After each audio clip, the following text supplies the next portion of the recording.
Okay, is Saraswati Principal Madam is with us? Can you? Let me check.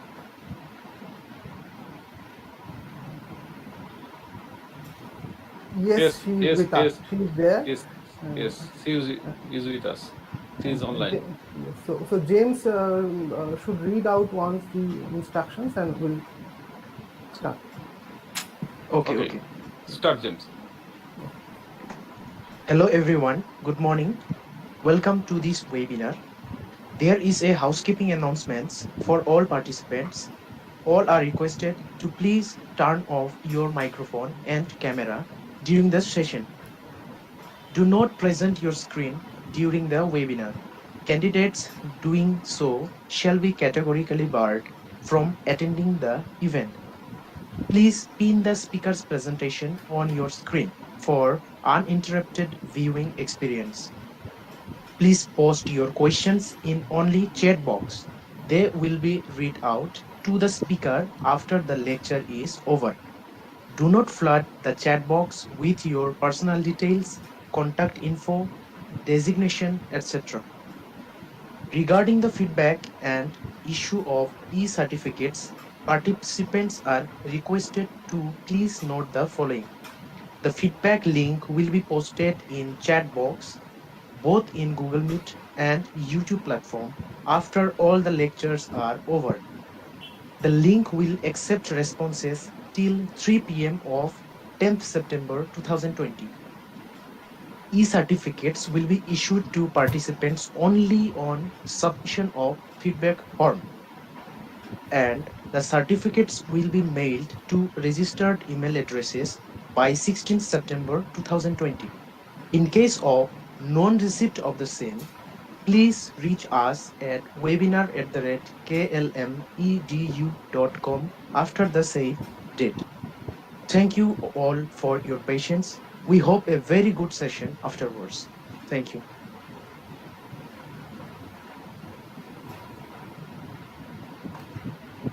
Thank you, James. Now, with permission from Dr. Ghosh and Dr. Das, I'm going to start the session. Yes, we start. Shall we start, madam? Madam, shall we start?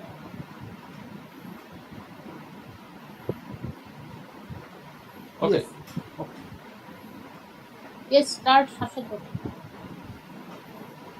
Very good morning, all of you, and welcome to the international webinar on the theme Mathematics in Data Analysis and Internet Security during COVID-19 pandemic. This webinar has been organized by the Department of Mathematics, Kalyani Mahavidyalaya, West Bengal, India, in collaboration with Internal Quality Assurance Cell. The convener of this event, Dr. Manav Kumar Ghosh, has asked me to coordinate the affair, and so I am here.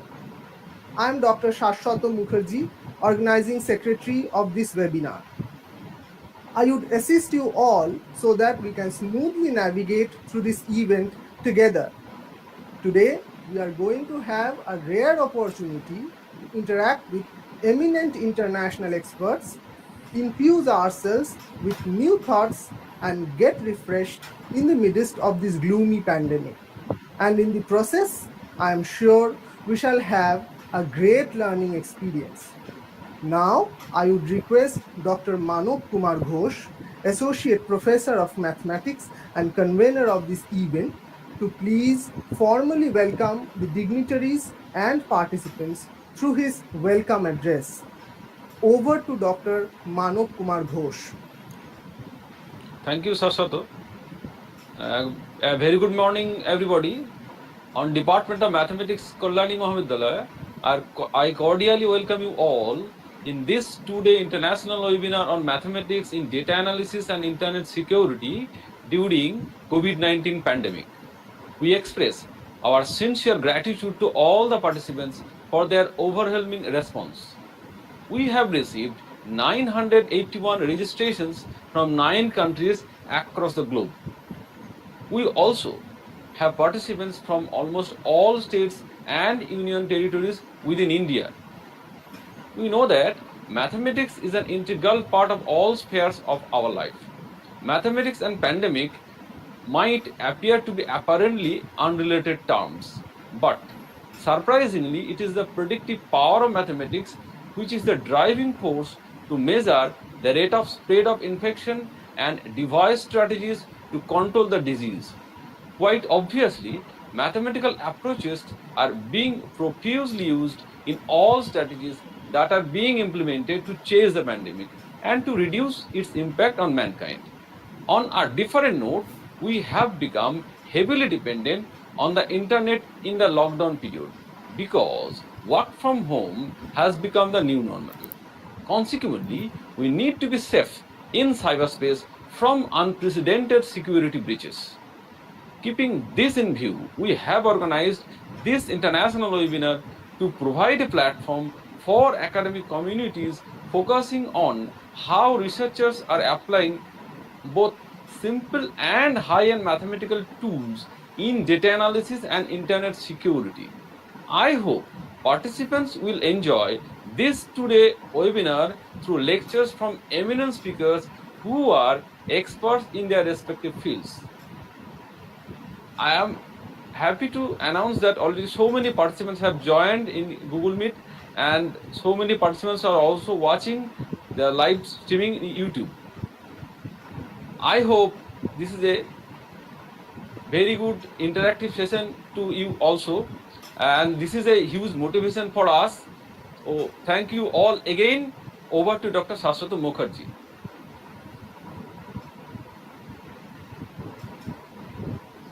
Thank you, Dr. Ghosh. Now, I would request Dr. Runu Das, respected Principal, Kalyani Mahavidyalaya, to kindly address the audience. Over to Principal, Madam. Good morning, all dignitaries, friends, colleagues, and my dear students. Those are participate in this webinar on mathematics, the data analysis, and internet security during COVID-19 pandemic. At first, I thanks to entire team of organizer to give me the opportunity to welcome the participants throughout the world. It is great pleasure for me to welcome our Honorable Vice Chancellor Professor Shankar Kumar Ghosh, University of Kalyani, Professor Ashok Prosun Chattopadhyay, President, Governing Body of Kalyani Mahavidyalaya, Convener of this webinar, Dr. Manav Kumar Ghosh, IQAC Coordinator, Sri Indrajit Bandopadhyay, and Organizing Secretary, Dr. Saswat Mukherjee, for their active, effective participant in this webinar. I am grateful and want to warm welcome our eminent speakers in this webinar, Professor Larry, University of California, USA, Professor Gennady, Russian Academy of Science, Moscow, Professor Avishek Adhikari, Presidency University, Kolkata, and Professor Amit Chakraborty, Central University of Rajasthan, Ajmer, for their participation and continued cooperation in this webinar. Once again, I convey my best wishes to the organizers for their active efforts to organize this international webinar from Kalyani Mahavidyalaya. I wish its grand success.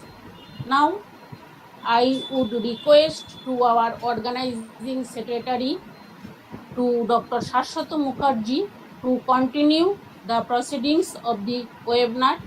Thanks to all. Thank you. Thank you, Madam, for being a great source of support and inspiration for us. I would take this opportunity to also thank Professor Ashok Prosun Chattopadhyay President, governing body of our college, for constantly encouraging and motivating us in all academic endeavors. Now, with permission from Dr. Manav Kumar Ghosh, we shall proceed directly to the much awaited lecture session. Yes, you proceed. Professor Larry is with us, so we can proceed. Professor Larry, can you hear me? Can you hear me? Please unmute your microphone. Please unmute your microphone.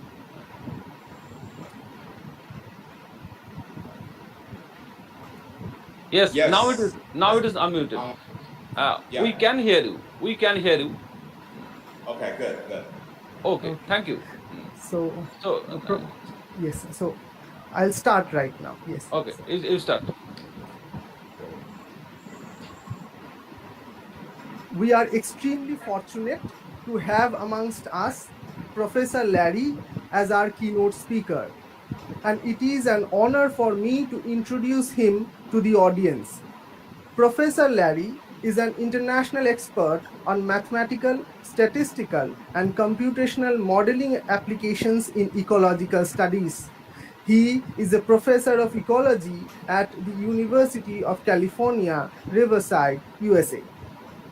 In addition, he is the director of 3 research centers: the International Center for Ecology and Sustainability, the International Center for Arid Land Ecology, and the US-China Joint Research Center for Agroecology and Sustainability. He has been instrumental in developing energetically and thermodynamically sound approaches to modeling ecological complexity. For his pioneering work, Professor Larry has been awarded the prestigious Prigozhin Gold Medal in 2015. It would be pertinent to mention that this international award was instituted by the University of Siena and the Wessex Institute of Technology in memory of Nobel laureate Ilya Prigozhin, whose ideas established the basis for ecological systems research. As a leading scientist in this field, Professor Larry's research activities address problems in conservation biology, restoration ecology, ecological monitoring, and many more, with a goal to achieve sustainable development. Professor Larry is a fellow of the Institute for Human Ecology and chair professor of the Chinese Academy of Science. He is also the honorary professor of the Russian Academy of Sciences and a fellow of the American Association for the Advancement of Science. A prolific author, he has penned more than 300 articles in globally reputed journals, books, and conference proceedings. It is our great fortune that we have such a legendary figure amongst us, and we are really waiting to be enlightened through his discourse. Now, I would request Professor Larry to kindly deliver the keynote. Over to you, sir. Thank you so much. So I'm not sure I can actually load my presentation from the systems. Let me see if that works. They said I cannot share my screen. Is that limitation? No, there is no limitation, sir. I'll assist you. At the bottom right, you will find 3 dots. If you hover your mouse at the bottom right, there are 3 dots. Yes. So click on. Okay, no, sorry. Just on the left side of the 3 dots, you'll find Present Now option. Yes, they have a. Yes. Change the layout, right? No. No. Press on Present Now button. Left side of the 3 dots, you will find Present Now. Left side of the 3 dots, you will, and click on Present Now. Then click Enter. then click entire your screen. Yeah, but problem is they asked me entire screen, then they said arrow has occurred when screen sharing. Well, sorry. Okay. Sorry, too much technical stuff. Okay. Okay, I am.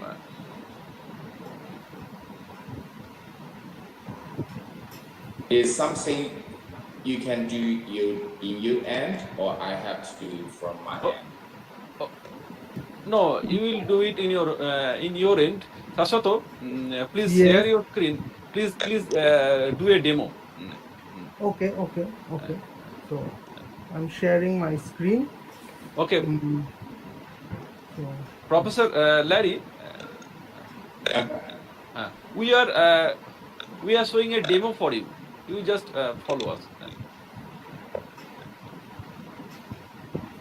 So, Professor Larry, this is my screen. So I'm presenting to everyone, and now I'll just open a file. So this is my program schedule, our program schedule. So now I hope you can see this, the program schedule. Yes, I can. Okay. Yes, I can. Now, so I'll get back to my screen.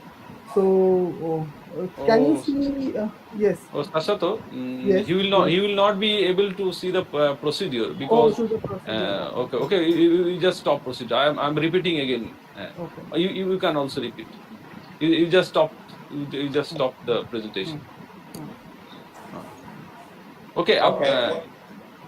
Okay, what I can do right now, I just talk, but screen for some reason because I use the iPad. Maybe that's the problem. Okay. Right? Maybe that's the problem. Not PC systems. They said they gave me the message. They said the error occurred. Okay. But they didn't tell me how to solve the problem. Okay. They just said cannot share your screen. Okay.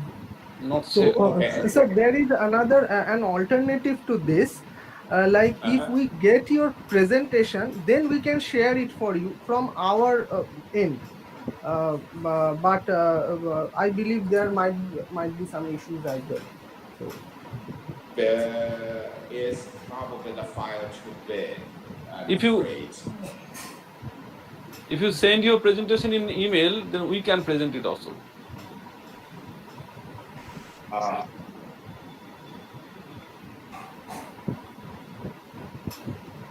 Okay, just a moment. Let me.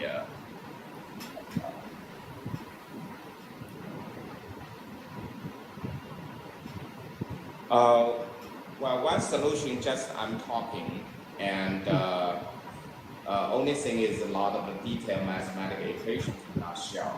I'm afraid to take too much time to deal with those technical issues.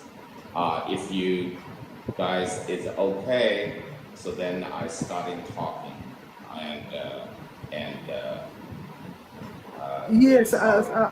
yes, Professor Larry, we think that it's fine that if he okay. proceeds with. Okay, it's fine.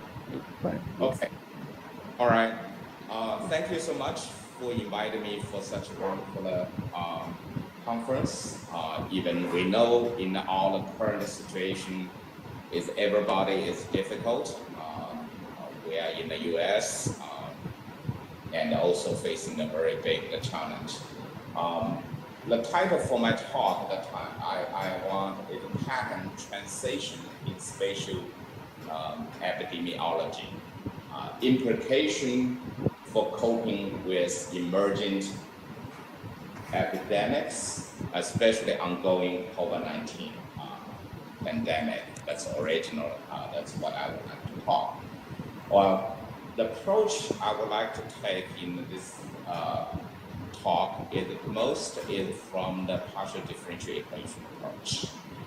Of course, you can thinking about all kinds of disease similar to biological invasion.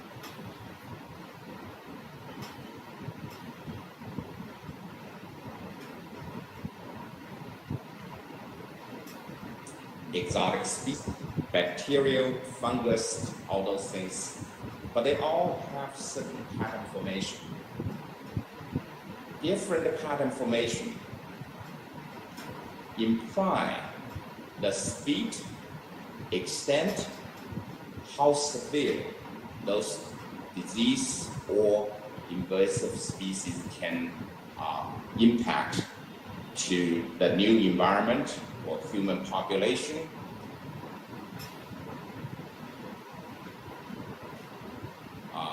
Or landscape. I have a couple of works published. One is mathematical model of biological invasion. It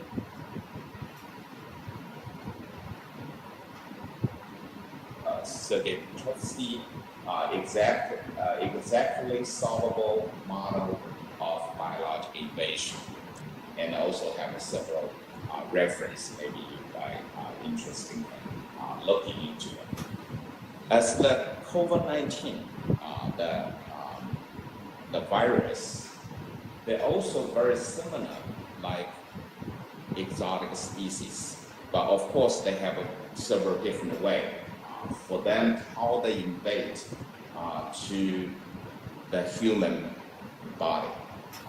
They have several different locations. For example, they have spike proteins, they have M proteins, how they connect with the called ACE2, and through that whole process, they allow the virus RNA to enter the host cell, then they get to translate into the protein. So they basically have a very complex procedures. They involve the whole processes. And back to 2002, my group also published one very long paper in a Science Review back in 2002. They also have a cover image. Used the paper is looking at spatial temporal complexity of the phytoplankton and fish dynamics.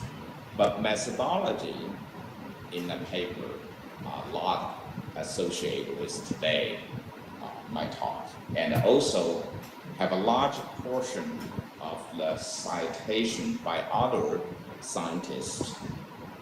About half of them also working on spatial epidemiology involved, including COVID-19. Of course, if you look at a lot of the epidemic model systems, nonlinear dynamics is a very important key component involved. Whether or not you look at it from the network perspective or from the dynamic perspective, the dynamics on the network or network induced by the dynamics, vice versa. That all involve the many different pattern formations. For example, for the vegetation, in the arid and the semi-arid environment, we can see from the landscape, you can see some of the patterns, the structure, some spotty, some even have the stripe, all things. That all associate pattern formation processes. Those processes could be limit cycles, they could be have the half the bifurcation, all those different dynamics involved. And also, we can look at it from the percoloration theory perspective. For example, the forest fire, or the invader, how they can cross the entire biological field, for example. You can look at that early in the project. I also involved when I worked with Argonne, U.S. Department of Energy, Argonne National Lab at the time. I also involved a lot of related with forest spread and phase transition at forest, grassland, ecotone, those things. So basically, the similar idea can be used today when we construct a dynamics model to deal with COVID-19 or similar emergent disease. Also, of course, the early back to 2006 in India. We have a pattern of a polio virus study, the very famous one. And I also look at when I work with University of New Mexico at Albuquerque, we work on virus that's in the southwest USA. They're all this from a different scale to look at the dynamics processes. Of course, in a national scale or even in a global scale, I'm not sure, maybe WHO is working on those things, look at a much broader scale, how to predict spatial disease risk in the different countries and the regions and so on. And also we have to recognize today's many countries implement different measures. The outcome also associated with our daily lifestyle. Some country can implement very strict rules, focus on the people's very limited movement, or some others you have certain difficulty to deal with. So that leads to different consequences. For example, if you focus on the nursing home, older people, we know in the US, most the COVID-19 death, the number is concentrated in the age above 78 or 75. Okay. So then you can implement a certain policy if you look at the disease spreading the network, what is hub, what is the weak linkage or strong linkage. Look at a hierarchical, the household-based versus all the different systems that connect, or how strong the mobility involved. So those Professor Larry, sorry to interrupt you, Professor. Yes. So there are two issues. First is that do you have a headphone nearby? So a microphone, probably. Yes. So. Let me check. Yeah. Sorry, you have a hearing? No, it's fine, but we need some more clarity. Okay. Yes. And one more issue, like I think participants are missing your presentation as well. I can send later a PDF version to you, and you can share with others. Okay, you just mail me, Professor. You just mail me the PDF. I will show that. Professor, I am. You just mail me. I am Mano. You just mail me the PDF.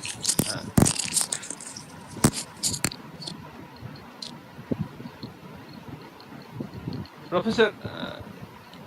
Can you hear me? Yes. Better? Yes, it is better. Now it is better. You just mail me your PDF. I will show it. Can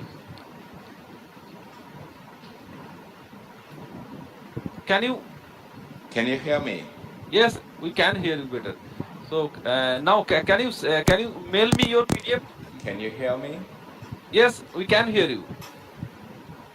We can hear you. Yes, we can hear you. Yes, you are clearly audible, sir. Can you hear me? Yes, you are clearly audible.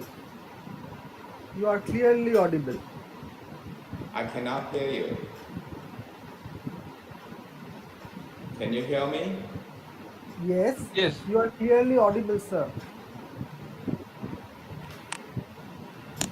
I cannot hear you.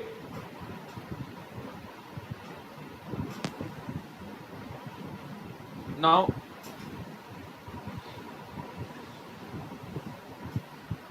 Okay. All right. No. So then I continue to talk because Hello? I cannot hear. Hello. Can you hear me? Yes. Now? I will share my presentation later I email to you so you can find a way to share with others. Okay, really sorry that's for some reason the iPad.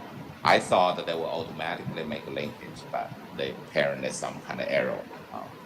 So you can look at the classic susceptible infectious and remove the model without spatial dynamics. We know the very important number they call the R0, quantify how this disease spreading, whether or not they will be disappeared or eventually cause the outbreak. Of course, in the reality, this number, if you put it in a spatial setting, you will find it's a very difficult or different story, because when you have a totally mixing homogeneous environment, you average out. However, spatially, the front, if they have a very high, the R0, the systems will be still moving and spreading, not like the totally mixing systems.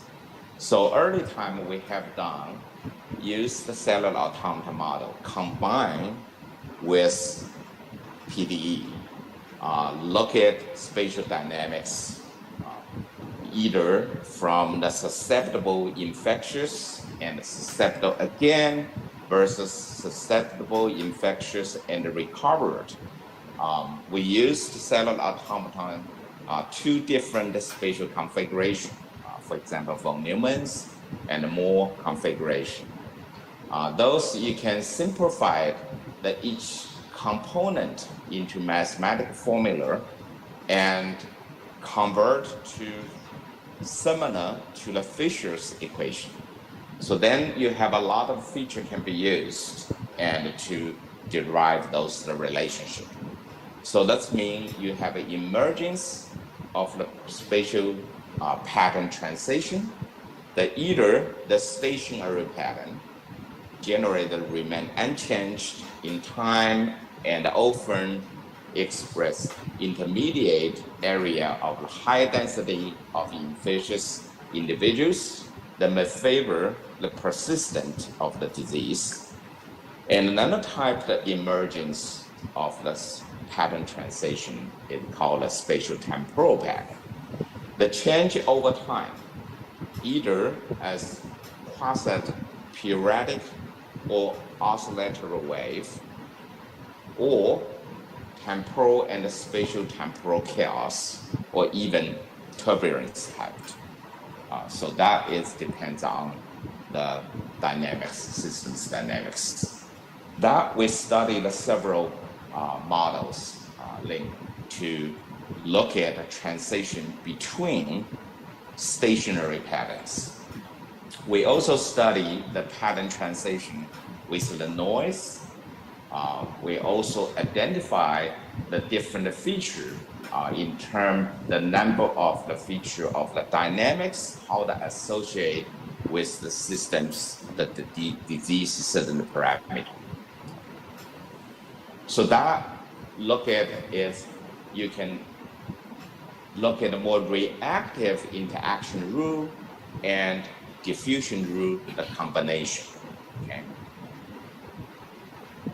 So that give you the different the results.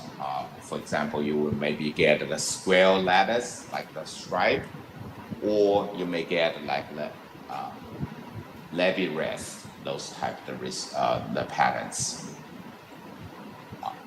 In turn, transition between the spatial temporal patterns generally make the assumption is susceptible individual can be infected by the infectious individual in its neighborhood. That's why today's you have the mask is important, social distancing. And also second is the infectious individuals remain so for a fixed time, then they recovered. Third, there will be recovered individual remain so far for fixed time or then turn to the susceptible ones again. Right now, we have to be report for the COVID-19 patients. Some they infected, recovered, they had a second. So that, of course, have so many different implications for vaccine development. So then we can lead to several different patterns. Turbulence, transition between the turbulence and the regular wave, those types. And also we can look at initial condition, how that induced pattern transition for those spatial temporal patterns. So those is very much look at chaotic dynamics, chaotic in the time, chaotic temporal dynamics in distributed population systems between the possible even when their spatial distribution is regular. Even spatial distribution is regular, but temporal could be chaotic. So that we have been studying, used biological invasion as the model systems. We have developed several different techniques to approach that. So even we used the spatial dynamic systems with Ali effect. Generally speaking, this Ali effect is very much like the one we talked about, the disease model or not. Even below minimum density effect, the system still can spread. So that can be explained. Several countries, even they have a very, very low number of the patients, but still they have spreading and cause the major high risk for the entire population. So that's also linked with a statistical approach. For example, you have the Gaussian normal, Gaussian Markov property, the distribution, the stable distribution, but for those have chaotic dynamics, the tail is much more heavier. So then even the number still on average is below the threshold, but systems still keep the spreading because they have a very long tail. Those long tail in the front that keep moving, that creating we call a patch invasion. Detail a lot of the calculation in my slides. I will share you with later because right now I cannot describe that accurately. Also have the spread pattern with spot like the invasion front. You can have many different shapes. That also you can see many current study related with COVID-19, the spatial pattern development. It have very much similar features. And also we study, in this talk, also study the mechanism of the spatial transition. The first one we study is spatial heterogeneity. We used multi-patch SIR model with different movement of the individual, for example, and also link with the spatial pattern used PDE, more general continuous version versus cellular automata model. So we can show a lot of time the migration rate have a strong impact to those pattern formation. Also, we look at the systems, the dynamics, especially how those patch and how strong the coupling parameter affect the number of the infections. Looking the multiple patch susceptible because for the COVID-19, they have a certain period, even you have the virus, but you don't have a symptom. So we cover from susceptible to that particular category than to the infectious and recovery type to study all those different dynamics features. And we basically show the density of infections with respect with the infection rate that can be dramatically increased and suddenly dropped.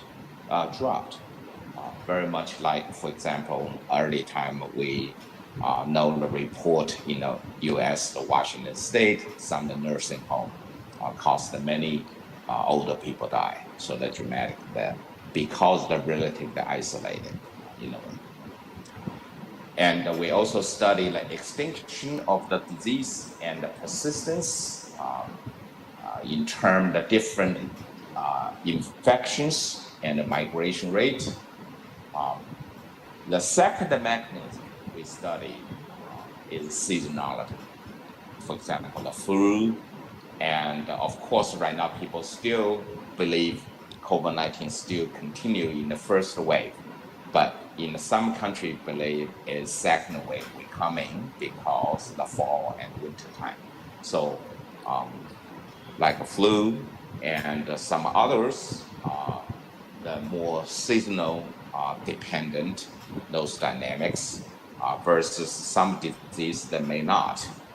So we also study the seasonality. Again, we use the seasonal fluctuation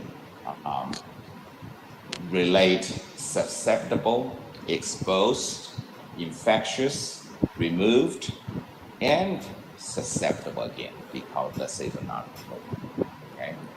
So those dynamics we also look at the historical data show, for example, we have the whooping cough in London from the 1946 to 1974, and the significant show when you have the mass immunization started back to the 1957, the whole dynamics still keep those seasonality, but the amplitude is significantly reduced.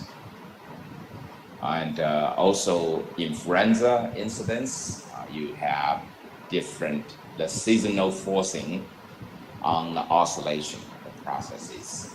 You can have the weak resonance or strong resonance that all we have compared with the historical data show this relationship.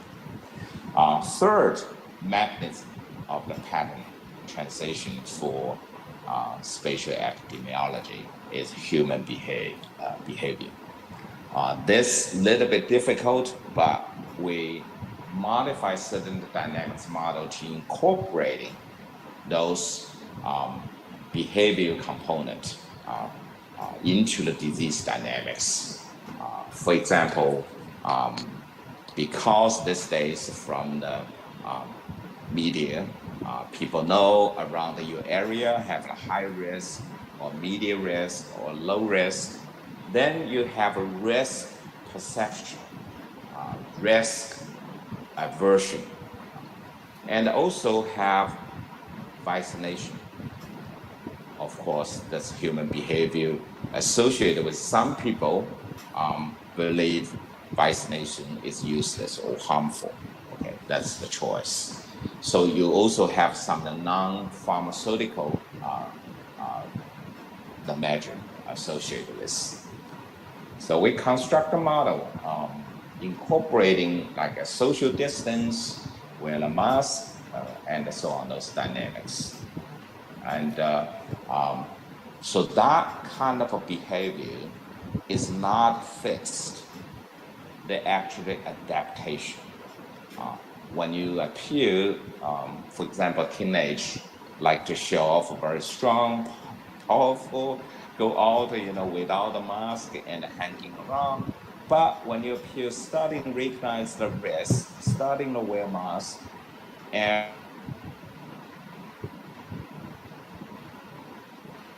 the behavior, we also introduce to look at those dynamics. So then you actually have the different dynamics, the phase diagram of the coupled disease behavior dynamics model with underlying network of the contact, so that creating those diagrams that show how the systems biostable to the oscillator, or lead to, if you take a very strong, strict the measures and keep the system to go into the more healthy state, versus continue without any measures those adaptive behaviors, then the system become persistent and to be like normal. The disease associated society become normal. And also we're looking into from the disease dynamics in a spatial setting associated with kind of immunization relationship. What I mean is the pathogen and host. If you look at more broad microbial community, so they have some of the unconditional susceptible to the host. Some is conditional, some is non-susceptible to the host. So then we need to identify very much incorporating the game theory approach that combine, look at the dynamics, how that induce certain level of the immune systems developed in those disease. So then based on that, you can make certain conclusion, pattern translation, promote complexity, relate with epidemiologic implication is actually we can, based on pattern translation, develop the early warnings for the outbreak of the disease. We can look at from one stationary pattern to another, that indicate the area have a high disease density, may expand or otherwise shift, meaning the disease about to outbreak, and so on. And we can also look at the translation between spatial temporal patterns. It can also be the early warning indicator of the imminent outbreak. Those differ each, of course, the dynamics, parameter, and features. And also emergence of spatial chaos.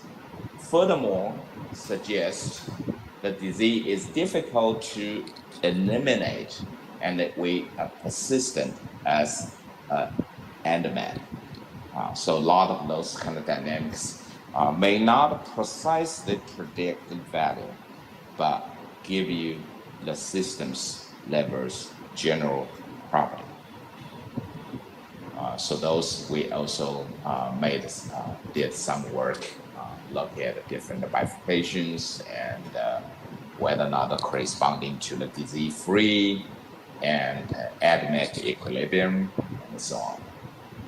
And also second, look at the pattern translation for both complexity associated spatial disease dynamics is coherent resonance. We used, since we used the cellular automata model with the noise, we actually study the noise as the cost of coherent resonance to look at how the density of the infectious individual as the function of standard deviation of the noise in comparison with non-noise and other spatial pattern formed by the susceptible infectious individuals and recovered. And also we study whether or not we should stay home or reopen the economy. This depends on how this societal connection and whether or not there's multiple paths the disease dynamics associated with the host, which is humans, the dynamic, whether or not that lock in to those dynamics relationship or they're free.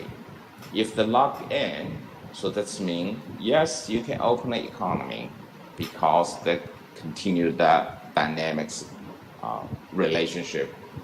Actually, that's equilibrium point is associated that systems log into the stable. And versus others, the basically moving when you have the multiple patch and the coupling involved, so then actually lead to very easy operate. So those kind of systems, then better you stay home. So of course the concept in my mind of stay home is a little bit different in each different country. Okay, in the US, because a lot of the people live in a more individual house, single family house. Okay, but that what I said may not apply, or may apply or may not apply for people living in the big apartment, all those things.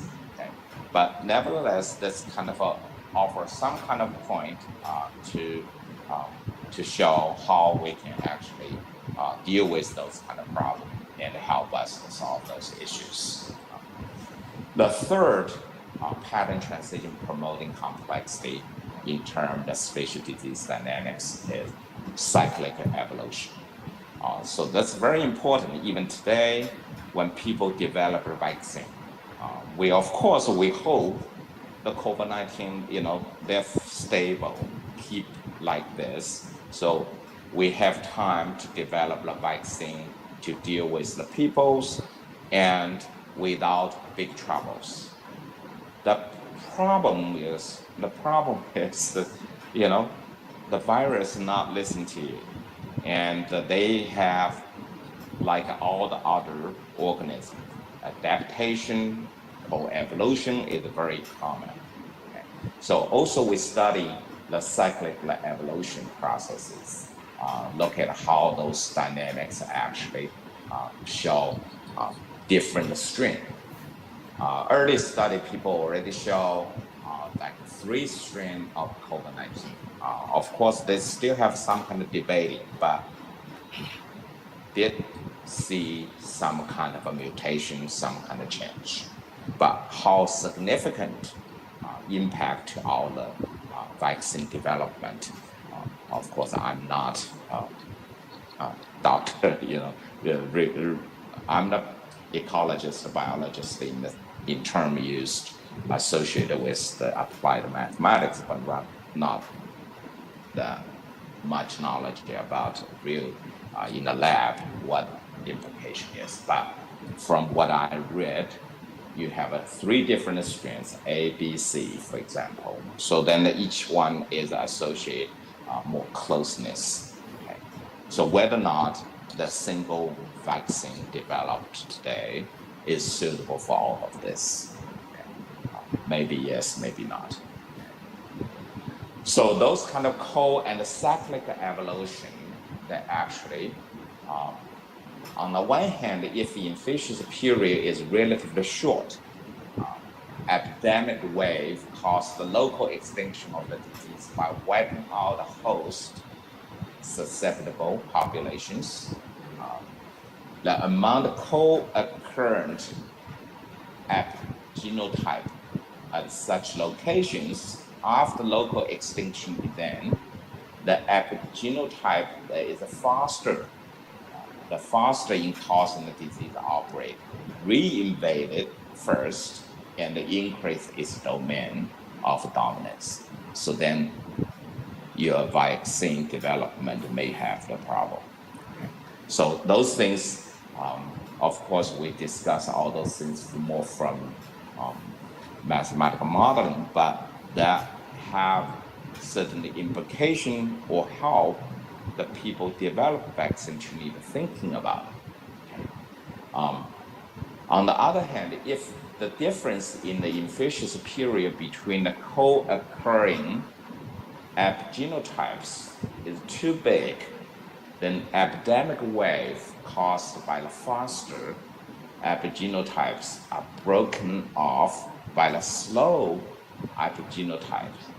So in that situation, the consequence is host susceptible population is prevented from going to extinct and the outbreak become irregular.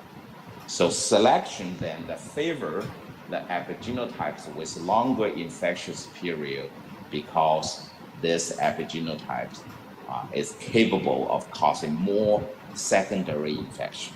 So that also is what I would worry about. Today, a lot of at least I saw the recent discussion among the medical field about COVID-19. Well, I think time's off about and my talk. I will really apologize. Didn't do good homework. I didn't know. I assumed the share the screen would be like easy things because I used to use the Zoom teaching, but I never used the Google Meeting. That's my first time. So hope this without my PowerPoint, the presentation, it offers some kind of a view, some kind of point, share with all of you. And of course, I will email the PDF version of my talk to the organizer. Feel free to share with all of you. And I really enjoy so many people in this so difficult time participate. I see several, the name actually I knew, so that's so good. At least I didn't see you guys' face, but at least I see your name on the list. Well, thank you again. Hope my talk provides some kind of perspective in terms your main purpose for this webinar. Thank you all. Thank you.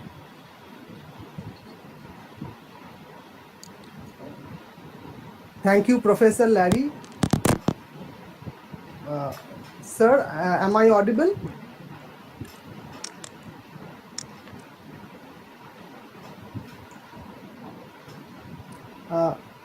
Professor Larry, am I audible? Yeah, thank you.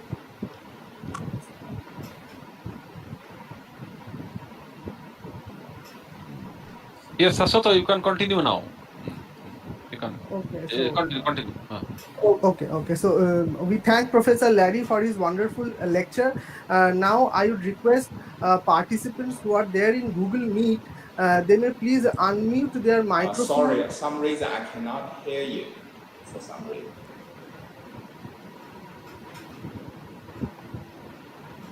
Can you hear me now?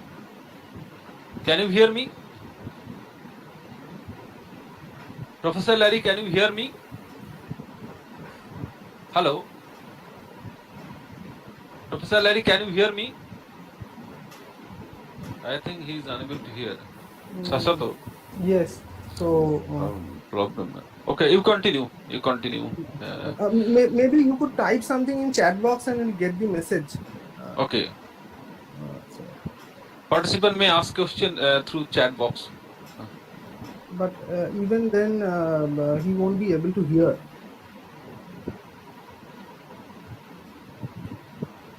Okay, you thank him formally. I think problem will not be solved. Okay. You thank him formally. We'll share the presentation shortly. Okay, you continue. Okay, Professor Larry, thank you once again for your wonderful lecture. And yes, it was unfortunate that we could not see your slides.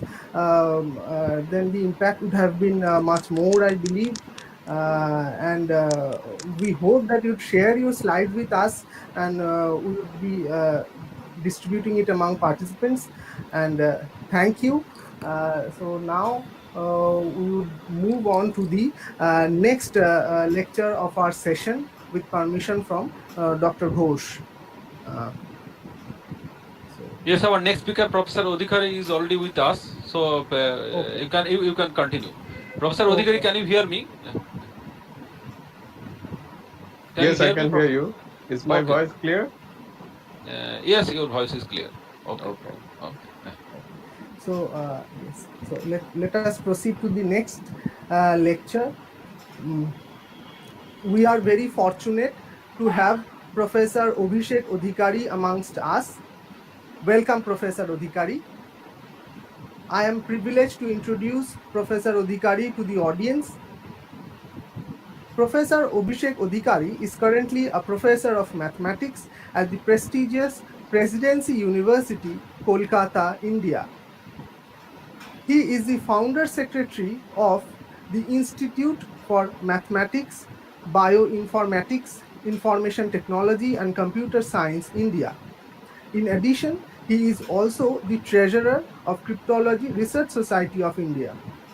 A PhD from Indian Statistical Institute, Professor Adhikari is bestowed with several honors and accolades during his illustrious academic career. To name a few, he has been a recipient of the President of India Medal, Indian Science Congress Association Young Scientist Award, and is a recipient of Nanum Fund awarded by International Mathematical Union. Professor Adhikari had been a postdoctoral fellow at the National Institute for Research in Computer Science and Automation, Roquencourt, France, and visited several institutes across the globe in various capacities. He has published more than 50 papers in reputed international journals. He has authored several coveted textbooks on mathematics. The Springer monograph on mathematical and statistical applications in life science and engineering, edited by Professor Adhikari, has received wide acceptance in academia. He is on the editorial board of several reputed international journals as well. His research interest includes applications of algebra, graph theory, cryptography, DNA cryptography, visual cryptography, image encryption, and wireless sensor networks, amongst others. The fact that Professor Adhikari has so far shouldered 12 sponsored research projects funded by agencies like Defense Research and Development Organization, DST Science and Engineering Research Board, National Board of Higher Mathematics, including 2 Indo-Japan collaborative projects supported by DST and Japan Society for the Promotion of Science, speaks volumes about his international reputation as a trendsetter. The COVID-19 pandemic has forced us to work from the confines of our homes, with internet connectivity emerging as the sole lifeline. Despite multitude of advantages offered by the net, cybersecurity is definitely a major cause of concern. Newspaper reports often showcase how end users are duped by fraudsters who silently gain access to sensitive personal information. We can avoid such disasters by keeping ourselves updated and alert. We are hopeful that Professor Adhikari would guide us to the cyber safe zone through his lecture. Now, I would request Professor Avishek Adhikari to please deliver his talk on mathematical aspects of cryptology and internet security. Over to Professor Adhikari, sir. Thank you very much for this nice introduction, and I'd like to thank to the organizer for giving me an opportunity to deliver a talk in front of all of you. Thank you very much. Let me first share my screen.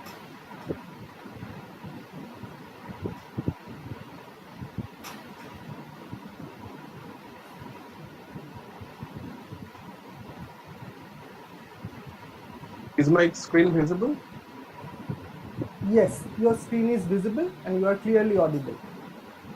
Okay, thank you very much. The title of my talk is Mathematical Aspects of Cryptology and Internet Security. Okay, so before start, let us have a look at some advertisement from my Not side. yet. It is not. Okay, so Not it is yet.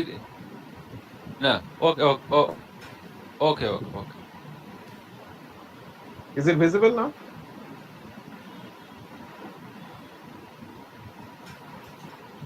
Not Yes, now. I can see your PPT, Dr. Ghosh. I can see Professor Adhikari's PPT full screen on my laptop, and for me there are no issues. Yes. Yeah, maybe I think he requires to sign out and then sign in maybe. Hmm. Manobda, is it visible from your end, the PPT?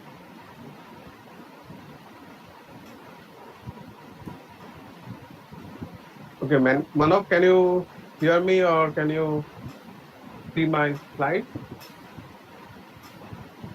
Oh, I cannot see, but participants are saying they can see your PPT.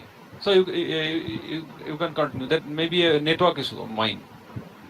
Yeah, I Okay, think you you just continue. Saswato, you can see Yes, Professor yes, I Adhikari's can. screen. Yes, yes, I can see his screen. Yes. okay, maybe you can just go out and then get in, then I think it would be resolved. Okay.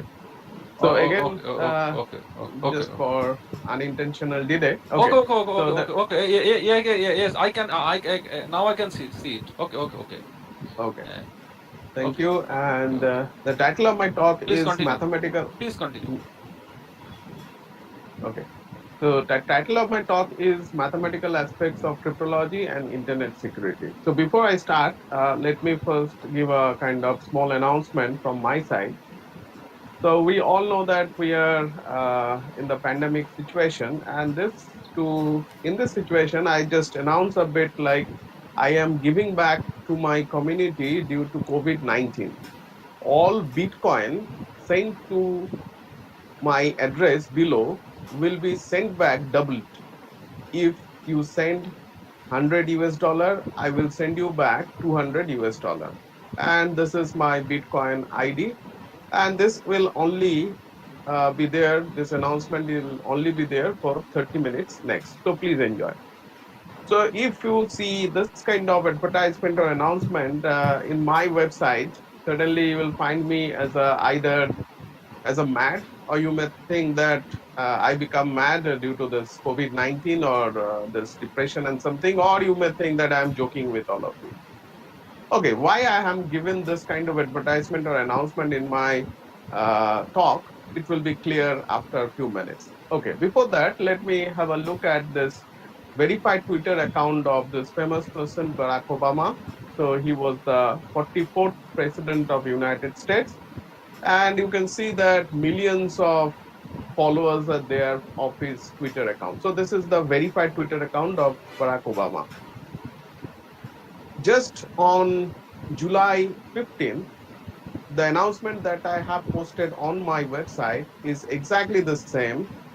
If you look at, it was also there at Barack Obama's verified Twitter account. It says that I am giving back to my community due to COVID-19 and all. Here only the link of Bitcoin is being distorted or it's being not shown properly, but exactly the same.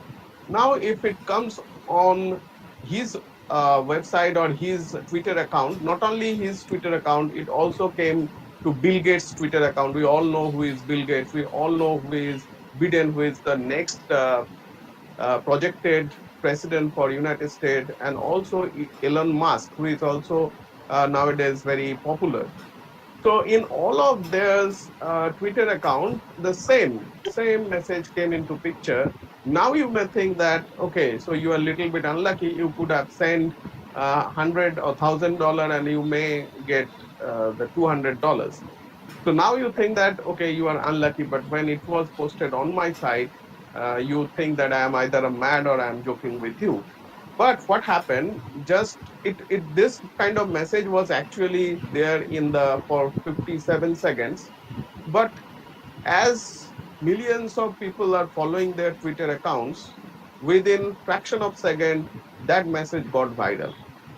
And many people in USA, they actually send thousands of dollars to this Bitcoin link. And after 2 hours, it was revealed that it was nothing but the famous Twitter Bitcoin scam. That means thousands of people who sent the money through Bitcoin actually lost the money because it was a scam. So within around 2 or 3 hours, thousands and millions of dollars were actually gone. And this is known as Twitter Bitcoin scam.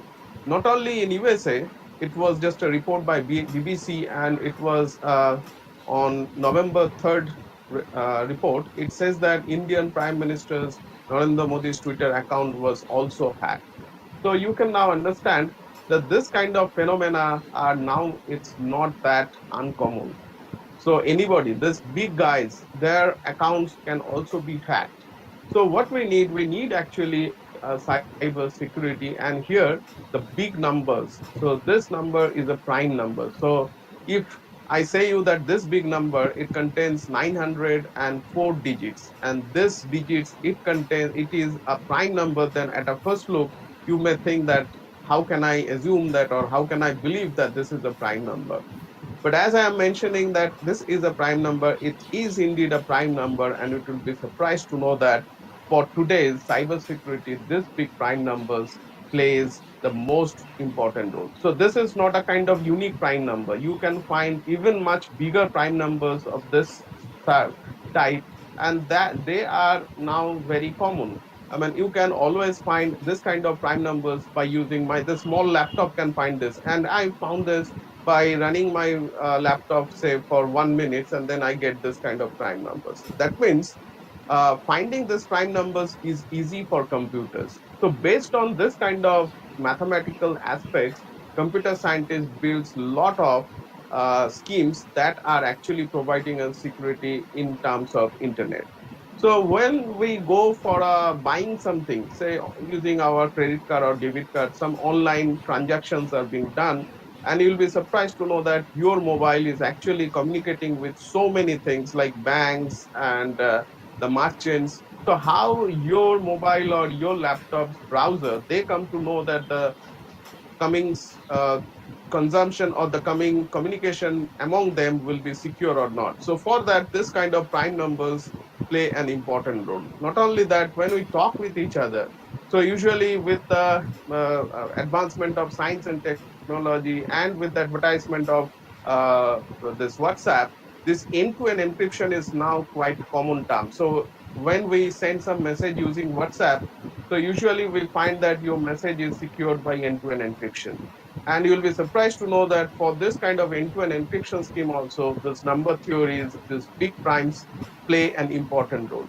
But in my today's talk, I'm not going to give details about how to get this kind of primes or how to make secure using this prime numbers like public key crypto system on all. But today's my focus is a little bit different. I will actually trying to show you how data can be stored securely. And at the end, being a student of mathematics, I'm going to show you a very simple technique that may not be of very good, important practical application, but from the viewpoint of mathematics, it's really very nice. So that would be my target at the end of my talk. Okay. Before going into much details, let us have just statistics that how much data that every day we consume. I think someone's mic is on. So could you please make it mute? Yeah, thank you. Okay. So if you look at, so it's a little bit older data. It's a data from 2019, and I get it from internet. It says that Google processes over 5 exabyte of data per day. Now just have a look at what is exabyte. 1 exabyte is 10 to the power 9 GB. Can you believe this? So usually when we talk about our new computers or new laptops or mobile, we usually talk about GB and sometimes TB. But it's 10 to the power 9 GB, and that is 5 exabytes. So 5 into 9 to 10 to the power 9 GB, and that is per day. So huge amount of data every day Google processes. Google handles 1.2 trillion searches every year. So 1.2 trillion means 1 trillion means 10 to the power 12 trillion. So now you can understand how much busy that a Google server is. Okay, not only that, the Facebook generates 4 petabyte of new data per day. 1 petabyte is 10 to the power 6 GB. So in every day, this 4 into 10 to the power 6 new data is being generated for Facebook. 350 million photos are uploaded per day. Users generate 4 million likes every minute. Can you believe? That is also in 2019. WhatsApp has nearly 500 million users. It processes more than 70 million messages a second. So huge amount of data that we every day we use or consume. If you look at our recent data, so it's at the first stage of the COVID-19 period when the lockdown actually started. This data is given in Hindustan Times. It says that data from the Department of Telecommunications showed that between March 22 and March 28, Indians consumed on an average of around 307 petabyte of data. So now you can assume, you can understand that how much data that it was. So it says that it was around 13% increase of the data consumption at the beginning of the lockdown. I'm sure that the data that in present status, that means during the end, around the end of this lockdown period, so what would be the data, and that could be a good research area, that how much data that the whole world or the Indian they actually consume during this lockdown period. So many things may come up with from this analysis of data. But I'm not going to give the analysis of this kind of data, but I'm again coming to the cyber security part. So if you look at with this data, what usually we do. So when we usually get up in the early morning, so instead of doing brushes, sometimes we go for mobile. So that's our first priority. So we first go to our mobile and we put some kind of pins or some kind of patterns on the mobile to get the information or check whether any email or any WhatsApp status or Facebook status where it has changed or some more information that it came into picture. When the day goes, so when we usually stay much busy, during that time, if we look at, so that time also we are also busy with our mobile and internet data. Sometimes we can chat, we check our daily newses, we buy things online, we surf YouTube, or we do transaction of online banking and all. So everywhere, if you look at, one thing is common, that some data we want to hide from others. If I ask you the question, why you put your password on your mobile? Suddenly, for younger generation, they want to hide it from their parents or their younger brother or sister, or even from their friends. That's why. That means something we are always trying to hide at every stage. So that's why we are always putting some information on it so that nobody can see it or nobody can find it very easily. So everywhere we are trying to hide something from others. So not only that, during our relaxed time, then also we use lot of internet. We consume lot of internet during that time as well. Not only that, at the time of our bed, we usually stay with mobile, and sometimes the mobile sleeps on our head and it stays alive. So with all the things could be done by using lots of apps that we use, that we always try to install at our mobile. And with this applications and with these apps, the use of mobile is so easy that a child can operate it very easily. And with all this, we feel that we are very confident and we can have anything within our hands. That means within our mutti, we can have everything. But with this advancement of science and technology, at this time when we actually going for this installation of apps, we have to be little bit more careful, because not always it's very healthy to install all these kind of apps. You might know that Indian government has already banned many of these apps because they are actually stealing a lot of information of ourselves.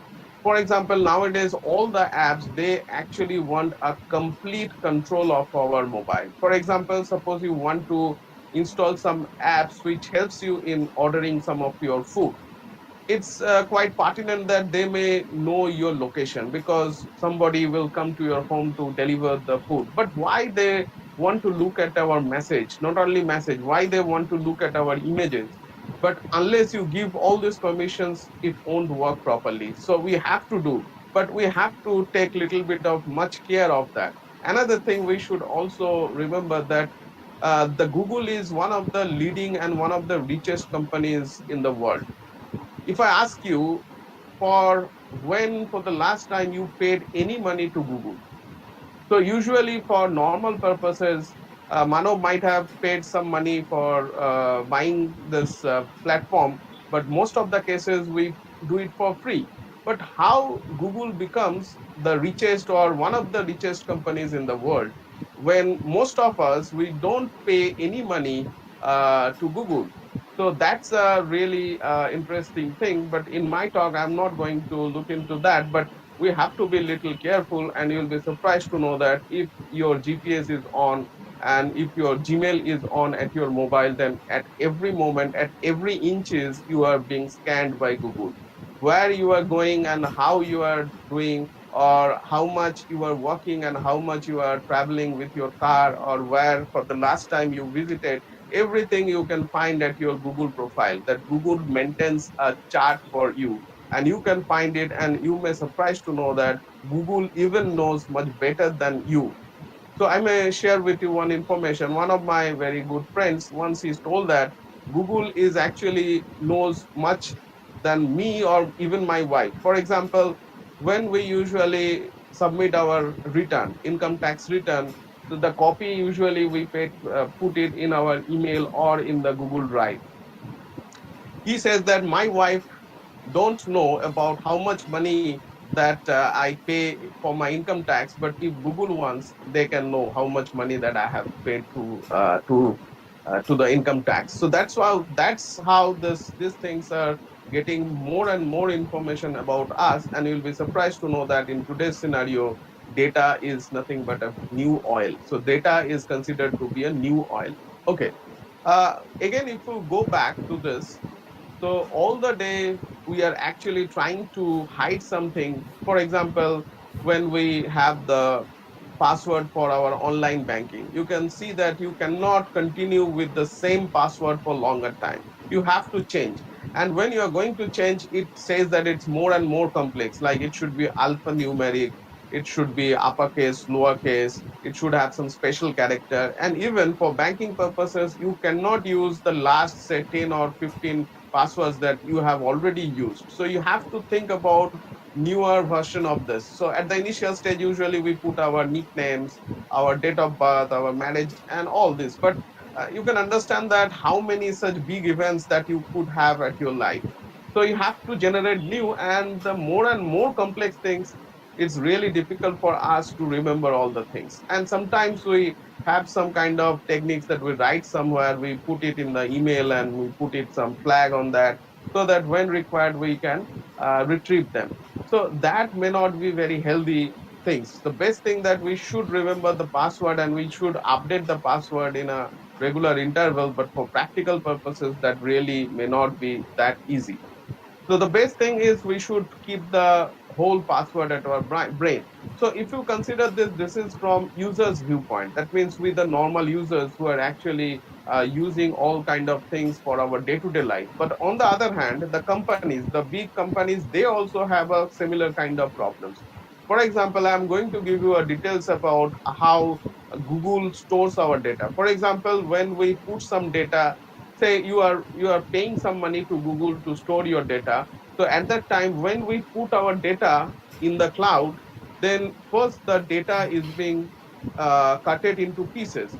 So this data is being, say, it makes you a three piece, and each of this chunk of data is then encrypted by some key.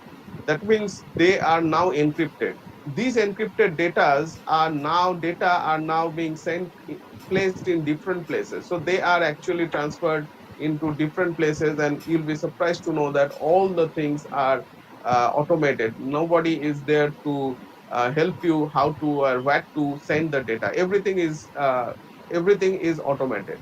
Now, each of these keys, to have the protection of each of these keys are again being encrypted by another keys, and that is known as key for the encryption keys. So they are keys, and to have the protection of this, all these keys are being encrypted.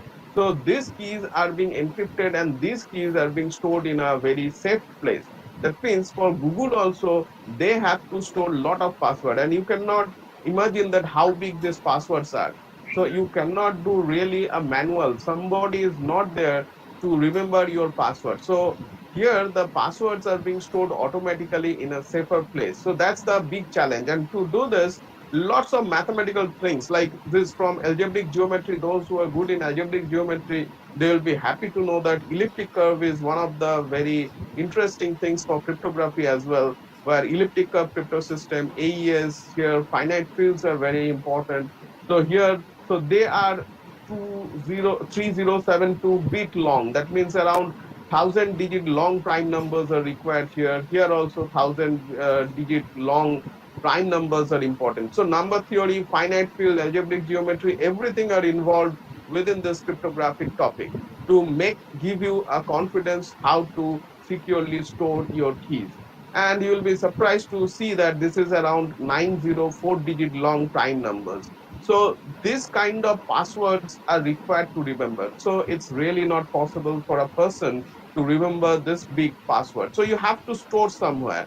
And the question is how to store this big password.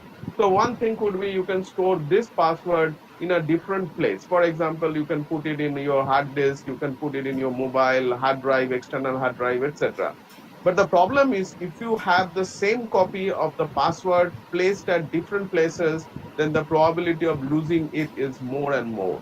So the companies, or when we store our password, we have to take little more precaution while we store our password, because if the passwords are stored in a very normal way, in a say in a plain paper or in a diary, then if the diary is being lost or if it is being captured, then you will be in a deep problem. So that's the idea of our main talk, that how to store this data. So that's one of the primitives for cryptography that I'm going to explain, and that is nothing but by using secret sharing scheme.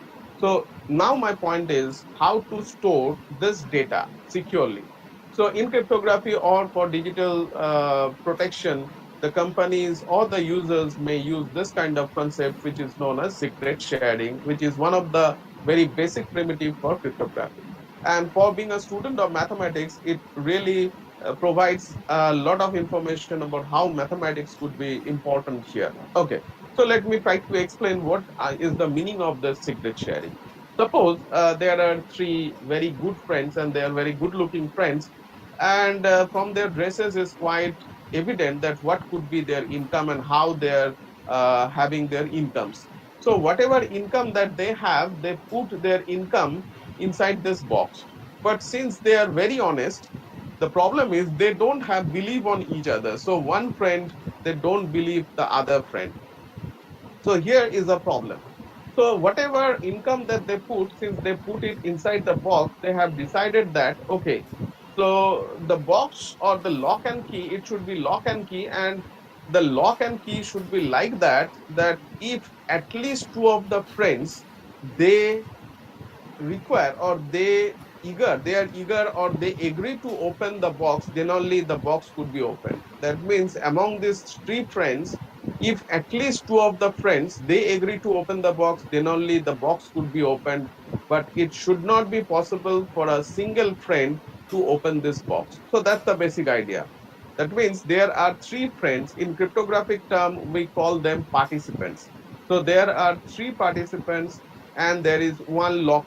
So they require a key in such a way, if both the key or at least two of the participants they agree to open, then only the lock should be open, but it should not be possible for a single alone. It should not be possible to open this lock. So for that they require three different keys, and this keys won't be a normal key. So a special participant, we call him dealer in terms of cryptography, who provides this lock and key, and after giving this lock and key, he disappears.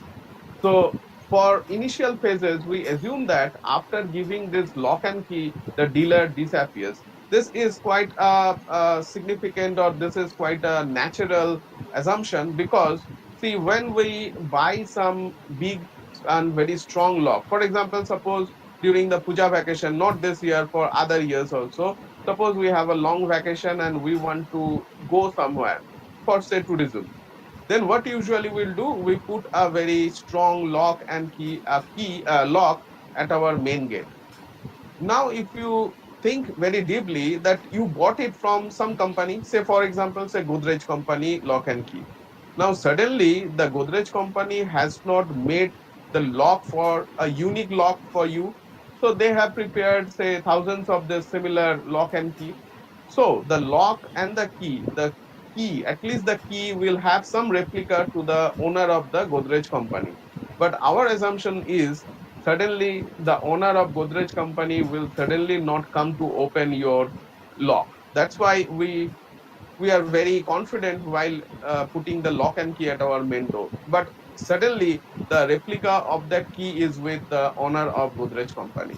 But our assumption is he will suddenly not come to open our lock and key. So here also, after giving the lock and key, the dealer disappears, and now it's the turn for the participants to deal with this lock and key. Okay. So this kind of schemes are known as threshold schemes. So here, if you look at, there are 3 participants.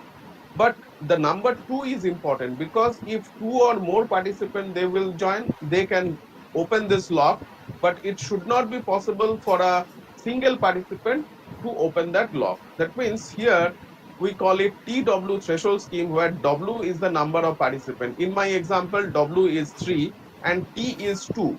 So if T is 2, that means 2 or more participants can get the secret, but if T minus 1 or less number of participants will come, they will not be able to get the information. So that's the idea of secret sharing.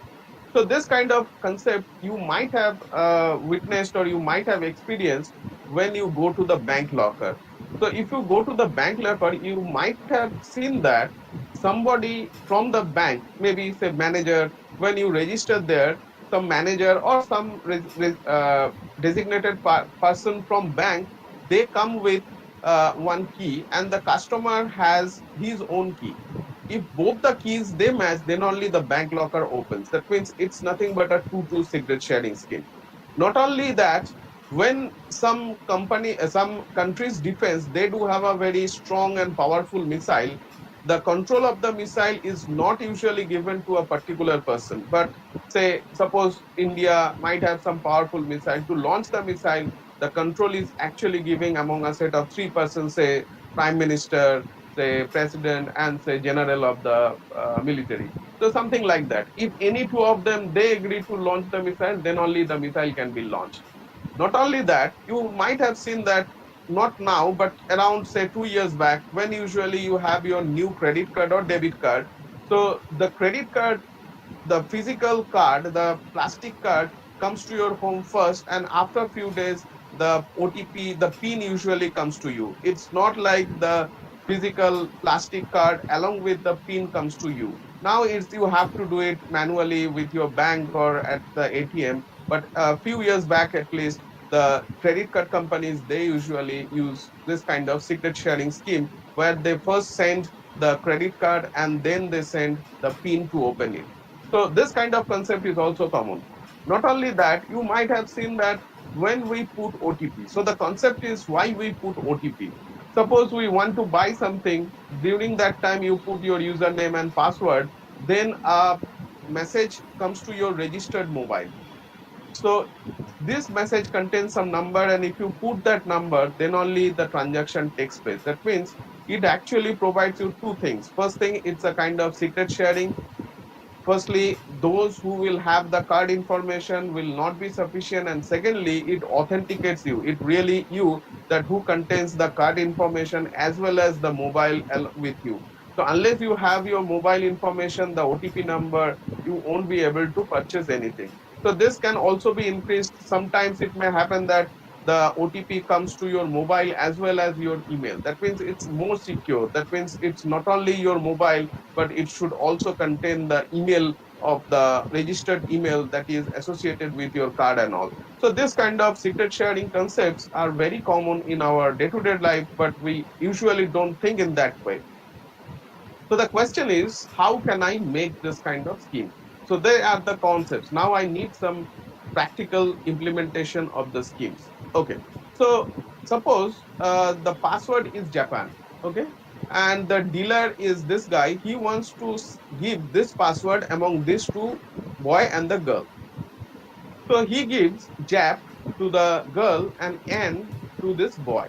Now when this both of them will come together, they will get back Japan. So that means that has been shared. But if you think it little deeply, then you understand that this scheme is indeed not a very good scheme. Why?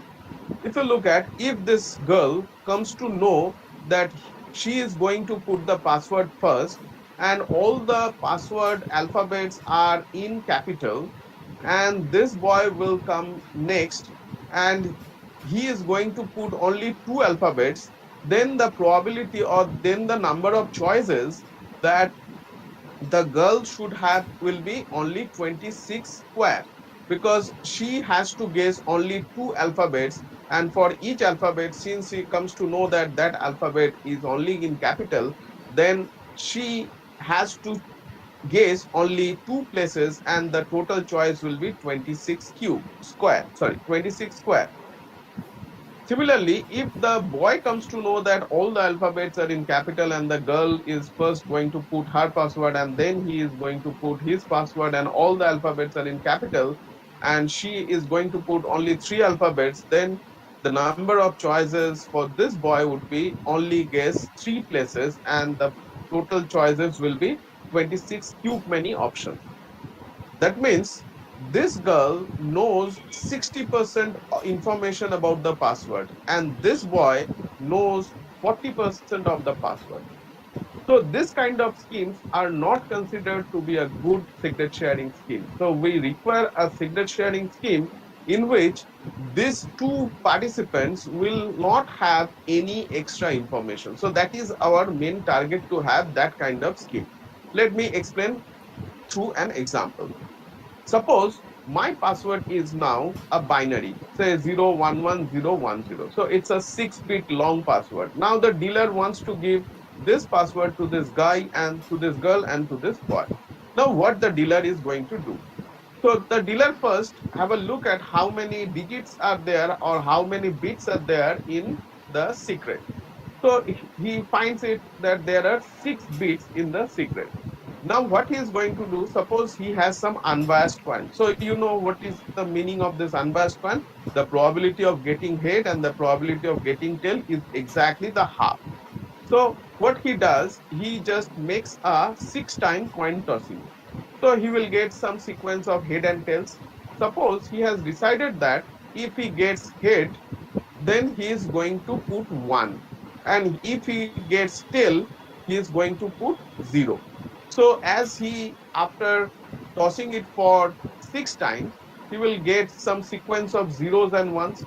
Suppose he gets this. So this is the secret and this is the random string, because they are random now. Random strings of, so this is tail, head, tail, tail, head, head.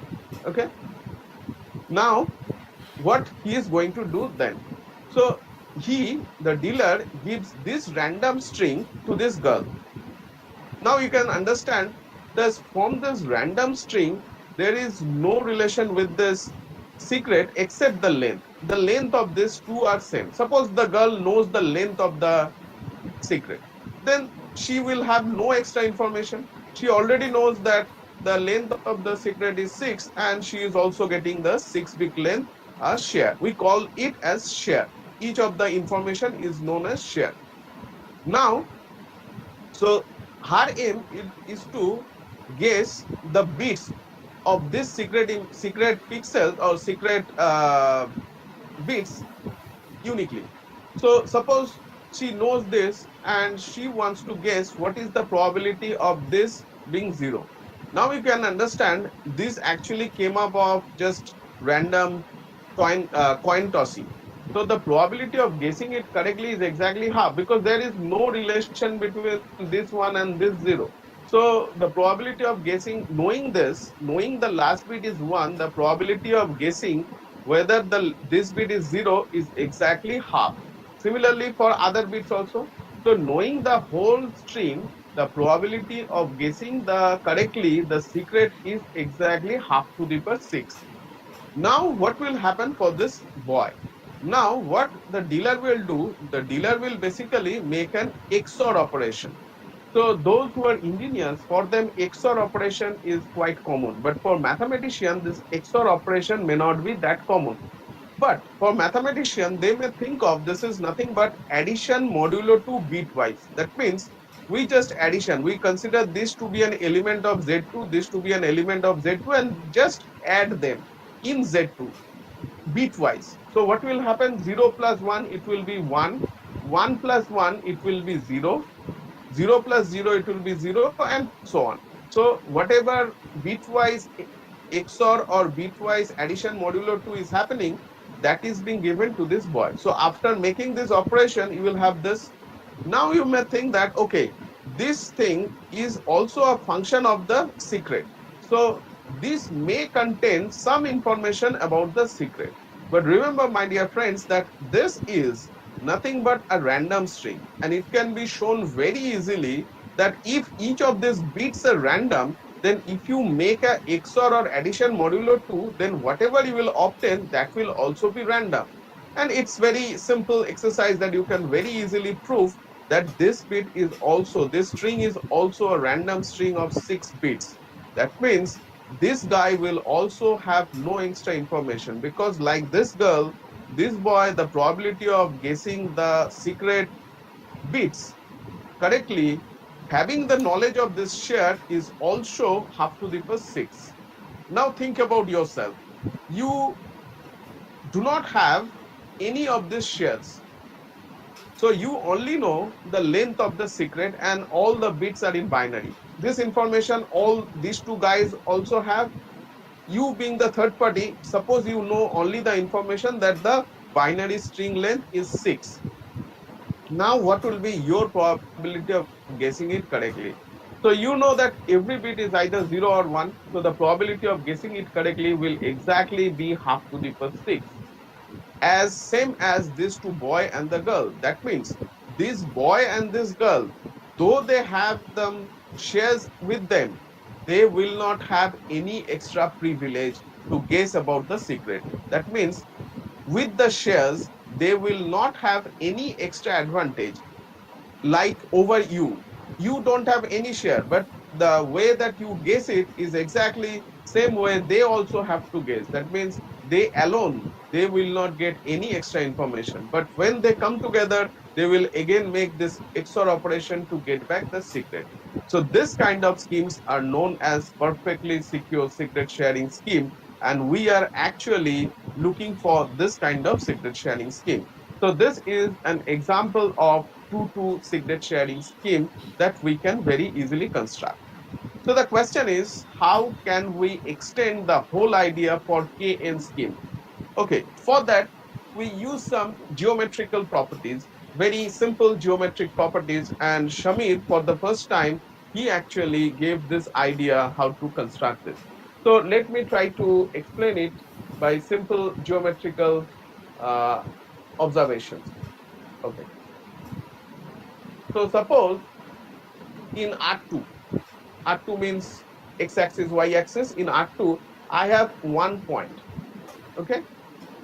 Now, if I ask you the question, how many straight lines that you can draw that pass through this particular point, your answer will suddenly be there exist infinitely many straight lines which actually passes through this point. So I'm sorry, not all of them looks like a straight line, and not all of them they pass through this point, but assume that they actually pass through this point, because in a board it's really easy to make you understand, but in digital platform it's sometimes it's really difficult to have the same feelings at the blackboard or the whiteboard. But assume that all these straight lines, they pass through this point.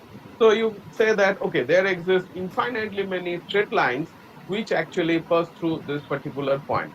Now, if I just increase one more point, so initially we had only 1 point, and there exists infinitely many straight lines. Now I have increased, just added one more point. And if I ask you the same question, how many straight lines that you can draw that pass through both the points? So you can understand that from infinity, it is exactly the unique straight line. So you will have exactly one straight line which actually passes through both the points. That means from infinity to unique solution you get. So that was the kind of observation that Shamir did, and based on that, he constructed a scheme which actually can give you a KN secret sharing scheme. Okay, so if you look at the equation for this straight line, the equation for this straight line should be something like this: mx plus c. That means it is a linear, not, I mean, it's a, the degree of this polynomial is 1. That means, on a other way, if you think that if I have a straight line, suppose I have a straight line, and if I have exactly 2 points on this curve, then I can uniquely get back the curve. That means if I have only these 2 points on that curve, then I can uniquely retrieve this straight line. So this is a 1 degree curve. For 1 degree curve, we require exactly 2 points, at least 2 points on the curve. You could have 3 points on this curve, then also you will get the unique straight line. But the idea is, if you have exactly 2 points or at least 2 points on the curve for 1 degree curve, then you may forget about the curve, because from these 2 points you can uniquely get back the curve. Similarly, if you have a 2 degree polynomial, say ax square plus bx plus c, and if you have, so this is a 2 degree curve, and if you have 3 points on that curve, say 3 points on this curve, then it is sufficient to have only these 3 points, because if you have only these 3 points, then you can suddenly have this unique curve back.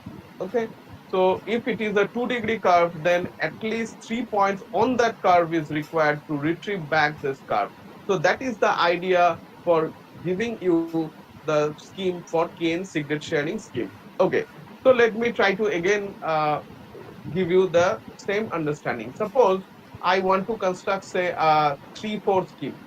So now you understand what is 3-4 scheme. 3-4 secret sharing scheme. 3-4 secret sharing scheme means there are 4 participants. If at least 3 of them, they will come, they will get back the secret. So for a secret sharing scheme, we should have a secret. Say the secret is 1. So I want to share this secret value 1 among 4 participants in such a way that if at least 3 of them, they will come, they should get back the value 1, but it should not be possible for 2 or 1 or no participant to get information about 1. Okay, so that is the idea. So here the dealer will going to choose a polynomial. So as I mentioned, the polynomial degree, so since this is 3, so that means a 2 degree polynomial will be sufficient. Say ax square plus bx plus c is sufficient, because the idea is, if we consider, say, this parabola, say this is 1. So this is my secret, and I consider a parabola which passes through this point 1. Okay. Now, if I give 4 points on this curve, then if at least 3 of them will come, they will suddenly find this parabola, and that parabola cuts uniquely at the point 1, and that will be the secret. So that is the idea. Now, if you think that why this is secure, because if you take any 2 points on the curve, you can understand that there will exist infinitely many polynomials or infinitely many curves which passes through this point and which cuts the y-axis, maybe infinitely many points. So from 2 points or from 1 point, you will have infinitely many such curves which actually pass or which may cut the y-axis. So you will not get any answer whether it was 1, 2 or 1.3 or 1.5 or root 2, root 3, something like that. So that's the basic idea for this kind of scheme. So hope I make you understand. So I am again doing it for the sake of completeness. Okay. So my scheme is a 3-4 secret sharing scheme, and I have the secret 1.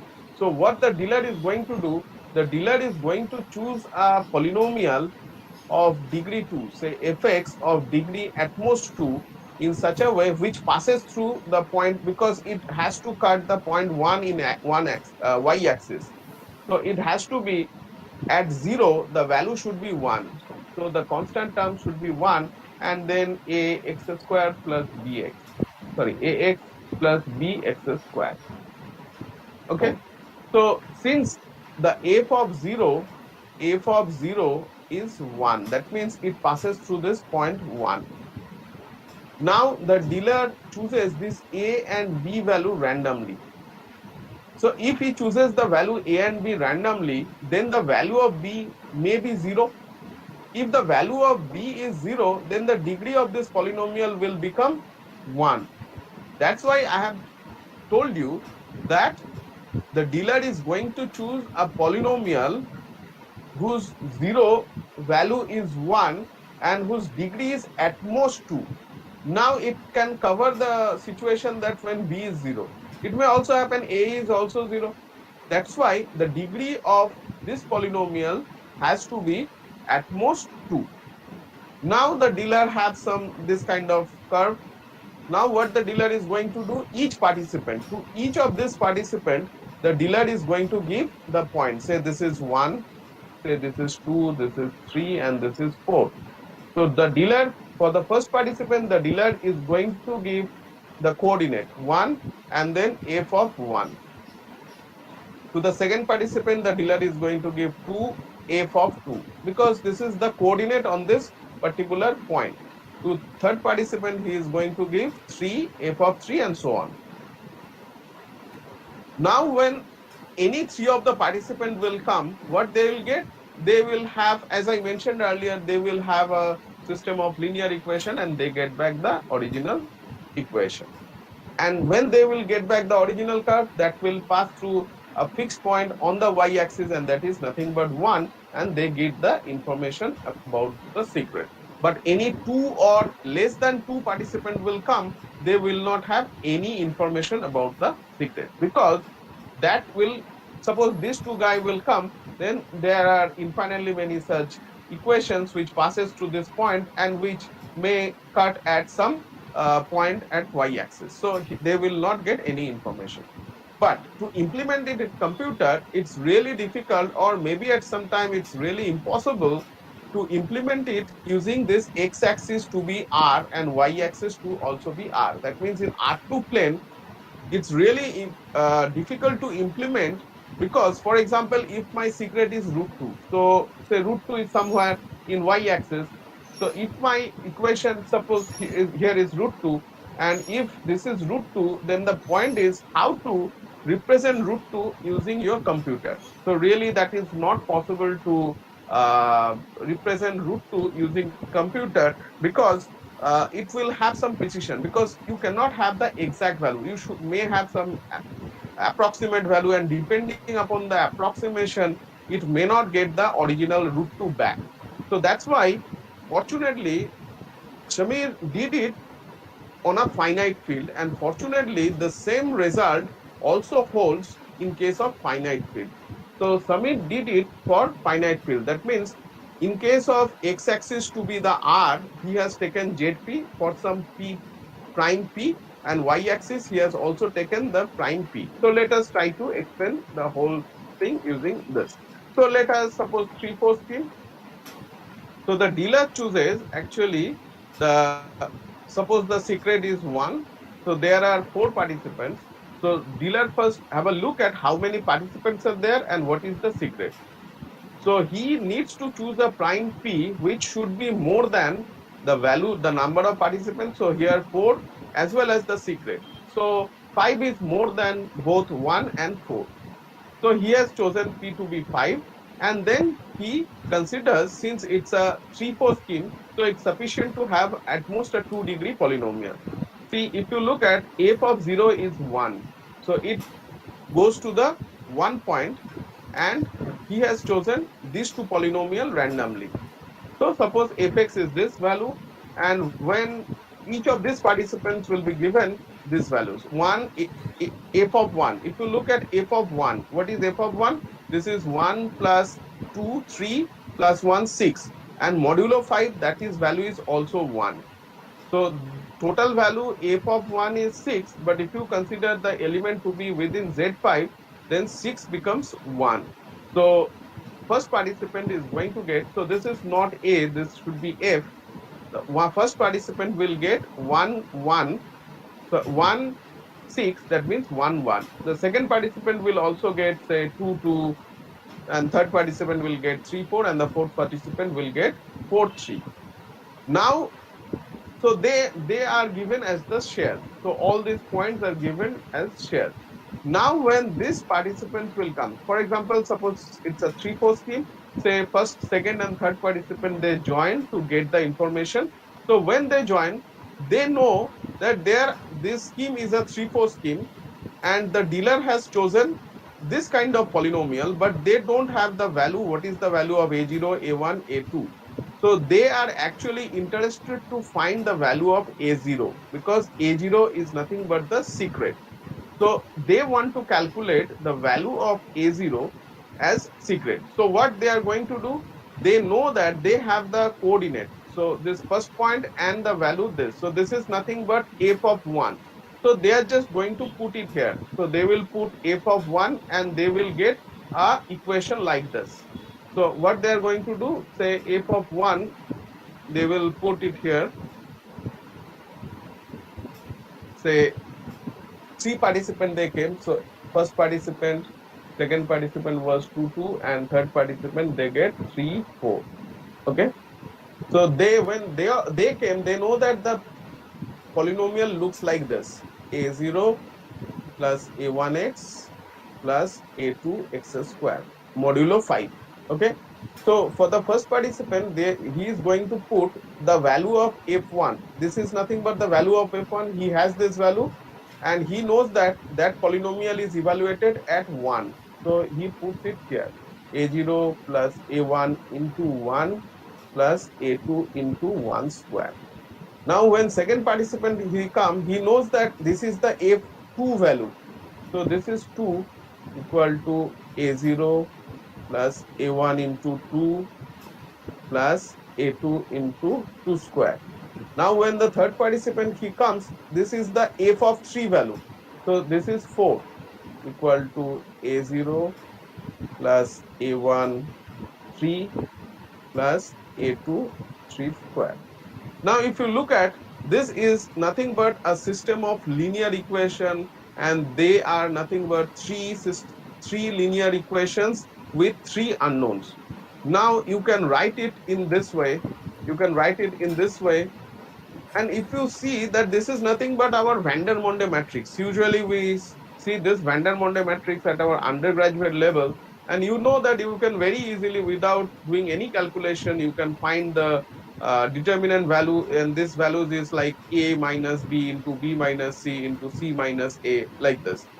Since this is an Van der Monde matrix, this determinant is always non-zero, because all these values are distinct. As a result, this inverse exists. So if the inverse exists, then suddenly this system of linear equation will have a unique solution, and you can find the value of A0, and that value of A0 is nothing but the secret. So you can get the value of the secret very easily. So that is the idea. As I mentioned earlier, if you have only 2 guys, suppose first and second guy, they came together to get the information, then they will not have this equation, because they have only the information about this equation. So they have to guess the value of some third or fourth participant. Now they know that this value will come suddenly from Z5, and to guess it correctly from Z5, the probability of guessing it correctly from Z5 will be 5. And you being the third participant, or you being the outsider, you also know that the secret should come from ZP. So the probability of guessing it correctly will also be 1/5. That means if any 2 of them, they will come, with the probability with which they will get the information will be the same as the outsider. That means this scheme is also known as perfectly secure secret sharing scheme. Okay. So I'm not going to details about this, but very quickly, I will go to another way. Like this secret sharing scheme does have lots of applications, and especially for images. If somebody is working on images, they may find it very interesting, because for many situations, for image encryption, we need lots of things. Okay, for example, many Chinese researchers, they have made lots of schemes, but due to lack of mathematical proper justification, they actually leaves some of the information, leaks some of the information. So based on that, we made some attack on it. Very recently, our group, we proposed a scheme where we have given like this. Suppose this is the original image, and for the sake of when we are going to store it in some web or somewhere, so usually the copies are being stored. So if I have the same copy, as I mentioned earlier, if I have the same copy stored in different servers, and if that is one of the copies is being hacked, then the whole system will be collapsed. That's why the original image is not stored. Instead, some encryption or some secret sharing schemes are being used. Now, if it is an encryption, and if some encryption keys, suppose it is being an encryption and the keys is being hacked, then just one encryption, if somebody can get hold of this, then the original image will be gone. So that's why some secret sharing schemes are being used here, and many secret sharing schemes have been proposed in the literature. Very recently, we have proposed a scheme, our group has proposed a scheme where we have attacked on the shares. And suppose this shareholder gets this information and he modifies a share, and he modifies to produce this kind of share. And if he submits this share, then if the remaining participant, they produce the shares to get the secret, original secret, they will not get the secret. But from that information, we can have the original secret back. That means the remaining participant, they will not be able to get the secret back, but ourselves, we can retrieve the secret. Not only this, we can have a bigger attack where we have shown that we can itself modify the image. That means if I submit my modified share and remaining participant, they also submit the modified share, then the initial share, initial secret, it was the initial secret that may be modified to a secret that I wish. For example, here his image is being replaced by my image. That means this guy will assume that this is the original secret, but I know that this is not the original secret. So that kind of attacks are possible in today's scenario. But as I mentioned in my earlier, at the beginning of my talk, that I am going to show you a very simple technique of how to do that by using some mathematical tools which may not have lots of application, but that is known as visual cryptography. Okay, suppose the secret is INRIA. So you can see that INRIA is written over there, and it is in black and white image. Now suppose the dealer wants to give this image to two participants in such a way that when they are going to superimpose these two images, they will get the original image. So I'm not sure if it would be visible using this laptop. So here you can see that I have two transparent sheets. I'm not sure if it is visible to all of you or not. So there are two transparent sheets, okay? And some dotted things are being printed on this transparent sheets. Now, if I superimpose both of them, you can see that, I'm not sure if you are able to see, but at least you can have some idea that something is being written. If you do it on your using your own hand, then you can see that it's very much clear that what is being written over there. So it's basically, if you superimpose this, you will get this information. So I'm not sure if you can see this using this camera or something, but yeah, it's visible at my end, but I'm not sure how the camera will capture this. But yeah, you can do this, you can play with this. So this kind of schemes are known as visual cryptography. That means the secret is being given on a transparent sheet, and when the shares are being superimposed properly, they get back the image. So that's the idea of visual cryptography. Now, here few things are important. So idea is, in all the cryptographic schemes, to get back the secret, you have to do some kind of computation. Either you or the computer does the computation. But here you can see that I am just doing the superimposition and I am getting back the information. So here I do not require to do any kind of computation, only a steady hand and steady eye will do to get back the information. That's why this is known as visual cryptography. That means visually you can get the image back. And for that, you don't require any kind of computation or further computation to do or to calculate to get back the secret. So that's why this scheme is known as visual cryptography. Okay, so let me show you. So now I'm going to explain whatever is based on my student's work. So he is currently at Canada doing his postdoc, but during his PhD time, he and me, we did some work on this topic. Okay, so idea is, so if you look back, the secret image is nothing but a black and white image. And if you look at this black and white image is basically nothing but the made up of black pixel and white pixel. So if you zoom some image, if you have say any image and if you zoom that image, then you will find that ultimately the image looks like some black and white rectangles or some squares, and that squares are known as pixels. So every image is basically made up of black and white pixels. So if it is a black and white image, then it is made up of black pixels and white pixels. So if we look at, it's a very interesting mathematical idea. Suppose I have a black pixel. So I just want to make you how it is being done by using simple mathematics.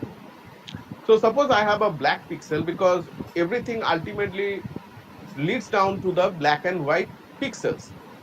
So suppose I have a black pixel and I suppose I print this black pixel onto my transparent sheet, okay, onto my transparent sheet. And this is the white pixel. So if I ask you the question, have you ever taken the printout, black and white printout on a black page? Why not? What would be the question answer? So if somebody may answer me, unmuting yourself. My question is very simple. Why we usually do not take our printouts on a black page when taking some black and white printout? Any answer from your side? So usually we use white page. Why not black page? Sir, in black page, we won't be able to discern the printout. Means the black would be merged with the background, and the white, essentially there is nothing white. Means I believe there is no color as white. That will Yeah, be exactly. Right answer. Thank you. So usually we don't think about it. The idea is when we take a printout for a black and white printout, so usually for white, the printer don't eject any ink, but for black pixel, it ejects a black point. Okay, so that's why when the toner, if you look at the toner, there is no white toner for black and white printers. For color printers, you should have, but for black and white printers, there is no such white color. That's why wherever it was white, it don't eject any of the colors. That's why we take a printout on a white page, so that wherever it's white, it remains unallotted. So something is not allotted there, but wherever it is black, some black ink is being ejected. So similarly, what I want to say is that the printing of white pixel on a transparency means nothing is being printed. That means it remains transparent. Okay. Now, if I superimpose, so that is being printed on a transparent sheet, black pixel, that means this portion is black on a transparent sheet, and this portion is nothing is printed on the transparent sheet. If you superimpose one after another, and if you look like this, as an effect, what you will see? Suddenly you will see visually you will get a black pixel, right? So black over transparency, it will give you black. Now if you ask you if both of them are black, then visually you will also get black. If one is white, another is black, then also you'll get black. And if both of them are transparent, then only visually after superimposition, you will get the effect of transparent.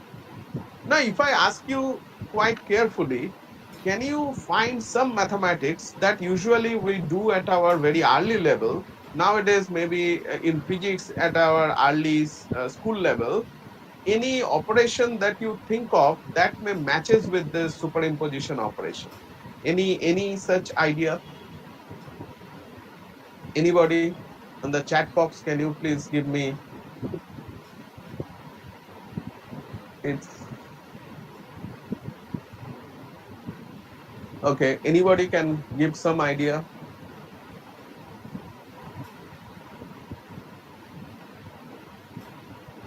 Okay. If we have more time, then we could spend more time on it.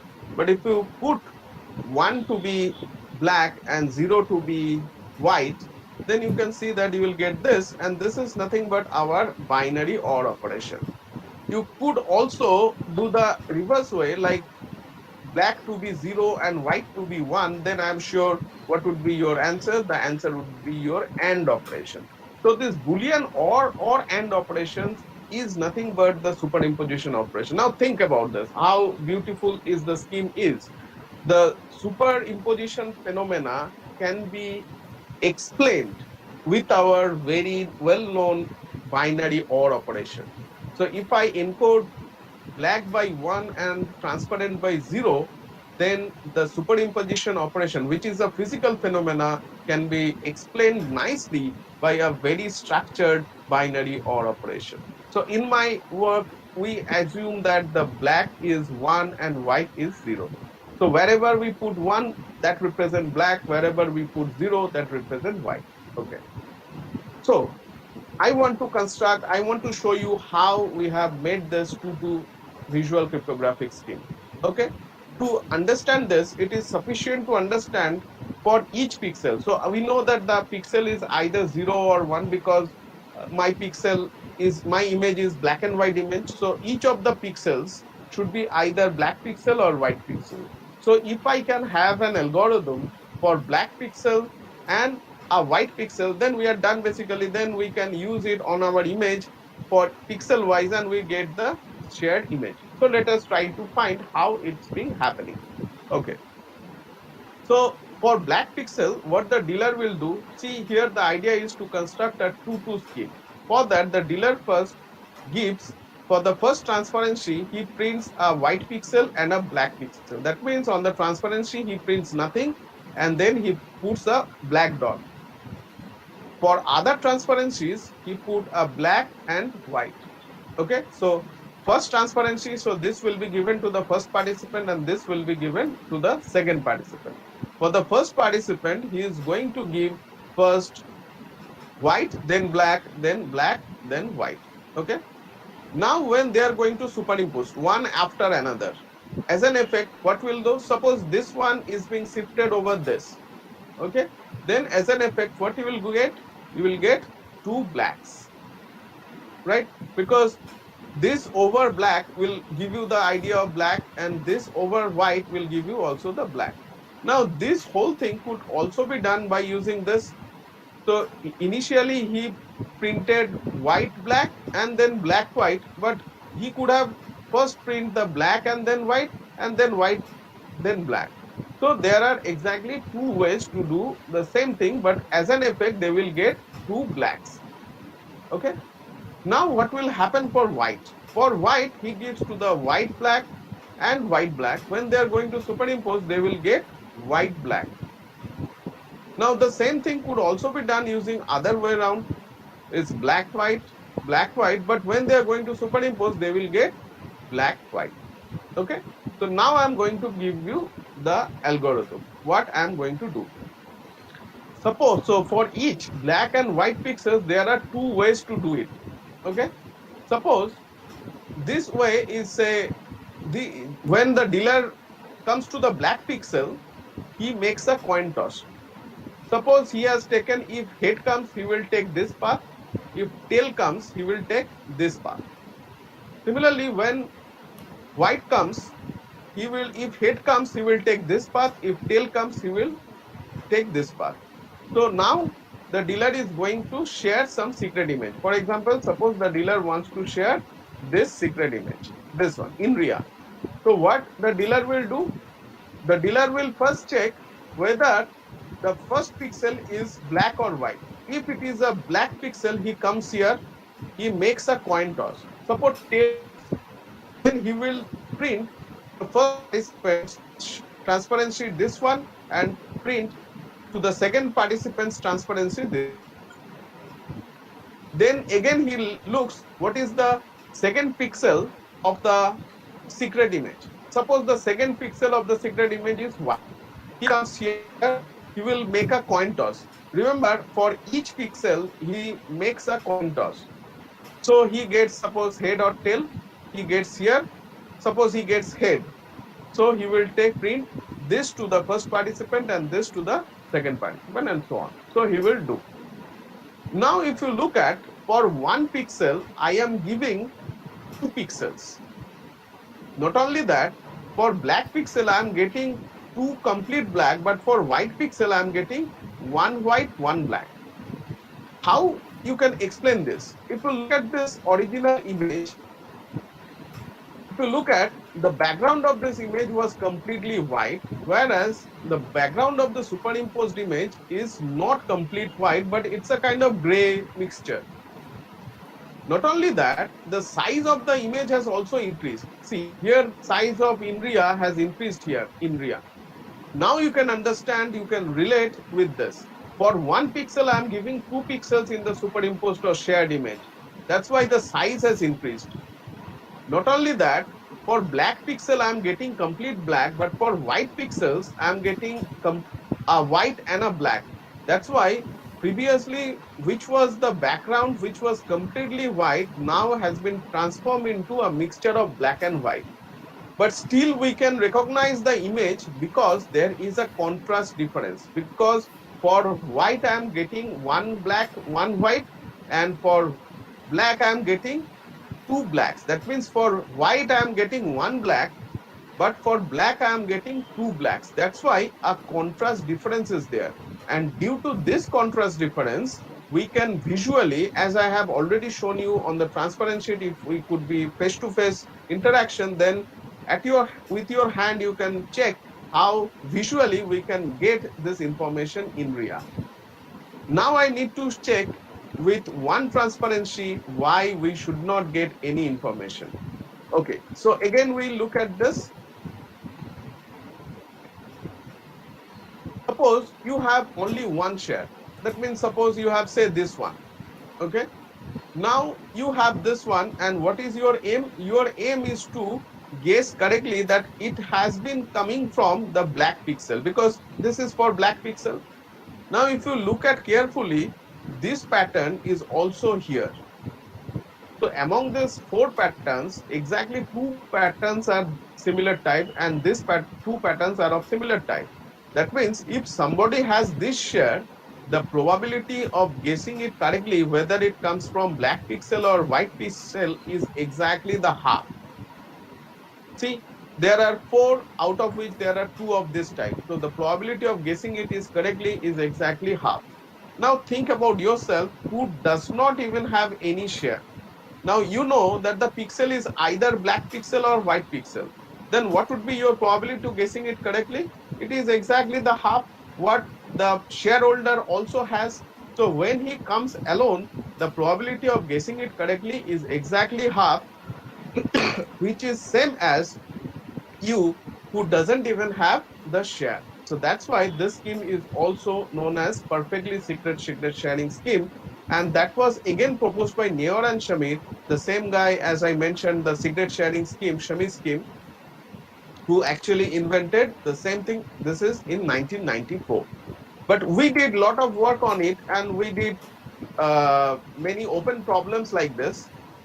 So okay, let me give you some example how to construct it for 2n scheme. Suppose we want to construct, I am skipping a bit, suppose I want to construct a 2/4 scheme.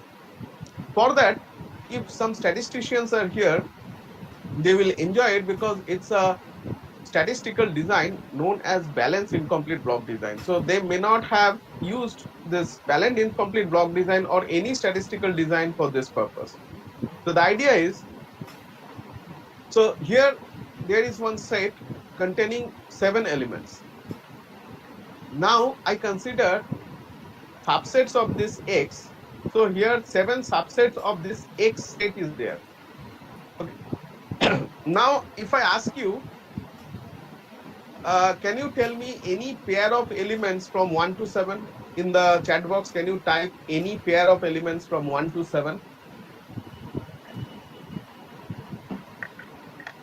Choose any pair of element 1 to 7 in the chat box. Say 1, 5, 2, 7, anybody, anything. 3, 5. Okay, great. So if you consider 3, 5, you will find that exactly one subset is there which contains 3, 5 together. 3, 5 is the only subset where it comes together. 3, 5, you cannot find any other subsets which contain 3, 5 together. Okay, any other subset you want to check? Any other subset you want to check? Please type on the chat box. Don't put bracket, just any number. Okay, 1, 6. Let's see, have a look at that. 1, 6. See, 1, 6 is only here. If you put, say, 2, 7, 2, 7, 2, 7 is the only. So any pair of elements will lie in exact one block. Each of these subsets are called blocks. Now take any one of the elements. Any one element, can you type any one element from 1, 7? Any one element from 1 to 7? Can you please type somebody? It's 5. If you consider any one element, say 5, it lies in exactly two of the blocks, three of the blocks. 1, 2. Take any other element, say 6. 6 lies in exactly 1, 2, 3 blocks. Take any element 1, 1, and 1, 3 blocks. So that is very structured subset. So it's not like you can construct it very quickly with this parameter. So here this is known as balance incomplete block design, and this is the incidence matrix for this balance incomplete block. So the question is how to make incidence matrix. The incidence matrix construction is very easy. Just have a look at the column block wise. So this is the first block, so it corresponds to the first block. So 1, 2, and 4. So first, second, and the fourth one is 1. So this is the second block. We'll look at the second 2, 3, 5. 2, 3, and 5. That is 1. And similarly, the 1, 3, 7. 1, 3, and the seventh is 1. So this is nothing but the incidence of this BIVD, and this incidence matrix plays an important role in constructing the schemes, and it has been shown that it can be done. So it was done by Douglas Tinction, and later on we extended it in terms of again another statistic that is known as PBIVD, partially balanced incomplete block design, and using that we have extended the idea and we have shown that our result is much better result. You'll be surprised to know that till now that result is giving almost the best result in this field. Okay, so another, if I extended this idea to general case, which is, suppose again if I consider the same example with 3 participants. So here participant 1, 2, and 3 are there, but here the idea is little bit different. Suppose this guy is a kind of boss. So he wants that whenever the box will be opened, he should be present. That means these two guy can open this box, these two guy can open this box, but these two guy won't be able to open this box. So here any 2, 3 scheme will not work here, because in that case they will also be eligible to open the box. But I here make a kind of restriction. That's why this is known as general access structure. And here we have linear algebra. It's our work, and only till now in the literature of general access structure using this basis matrices, till now only 2 schemes are there, our scheme and Douglas Tinction scheme, and there are plenty of open problems, combinatorial problems are there, which are till both of us are unable to solve, both Tinction and us. So the first question is, which scheme is better, our scheme or Tinction scheme? So we found that for many access structure, our scheme performs well, and for many access structure, Tinction scheme performs well. But the question is, for a given scheme, how do I decide which scheme to take. So still that is an open problem, and there are still many open problems to that. If is interested, may work on it. So it's simple linear algebraic technique, but of course the proof could be involved linear algebra. So I'm not going to details of that, but there are few references are here. So if somebody wants to have a look, and so they are all my this kind of acknowledgement. It's like Google for providing me all the information and necessary images, and of course my PhD scholars and my funding agencies like DRDO, YZ, they are from Ministry of Defense, DST Curve, DST Matrices, DST FIST, NBHM, JSPS, the government of Japan and India. I'm thankful to them. I invite you the questions, and this is my email ID. So sometimes it's not really possible to ask the question or to answer the question during this webinar, because you have some limitation of bandwidth as well as the time. But if you have any question, please do not hesitate to send me this. But I am here. You can ask me the questions, and wish you a visual thank you. Thank you. Thank you, Professor Adhikari, for a wonderful session. And we see that the YouTube chat box is flooded with appreciation. Now I would request Dr. Manav Kumar Ghosh to please conduct the question answer session. Yes. Okay. Hello. Can you hear me? Yeah, I can hear you. Okay. Participants in Google Meet are requested to ask questions by unmuting themselves. They can ask question now to Professor Adhikari by unmuting themselves one by one. Participants who are in Google Meet now can ask their queries to Professor Adhikari by unmuting themselves. If not, one participant in who is in YouTube, Dibbo Ghosh, has asked a question: why we have to use a special character or more to strengthen our password? I repeat. Okay, I understand your question. Oh, okay, Yeah. okay. So see, if you look at the example that I have already given here, the example of that girl who has actually this, yeah.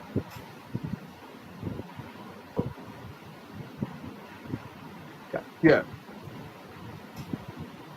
So if you know that your alphabets, your password is only alphabets, and by chance if somebody knows the length of your password, because sometimes we have to put our password in an open space and they may not have a look at what exactly you have given, but they can understand how many strokes that you are making.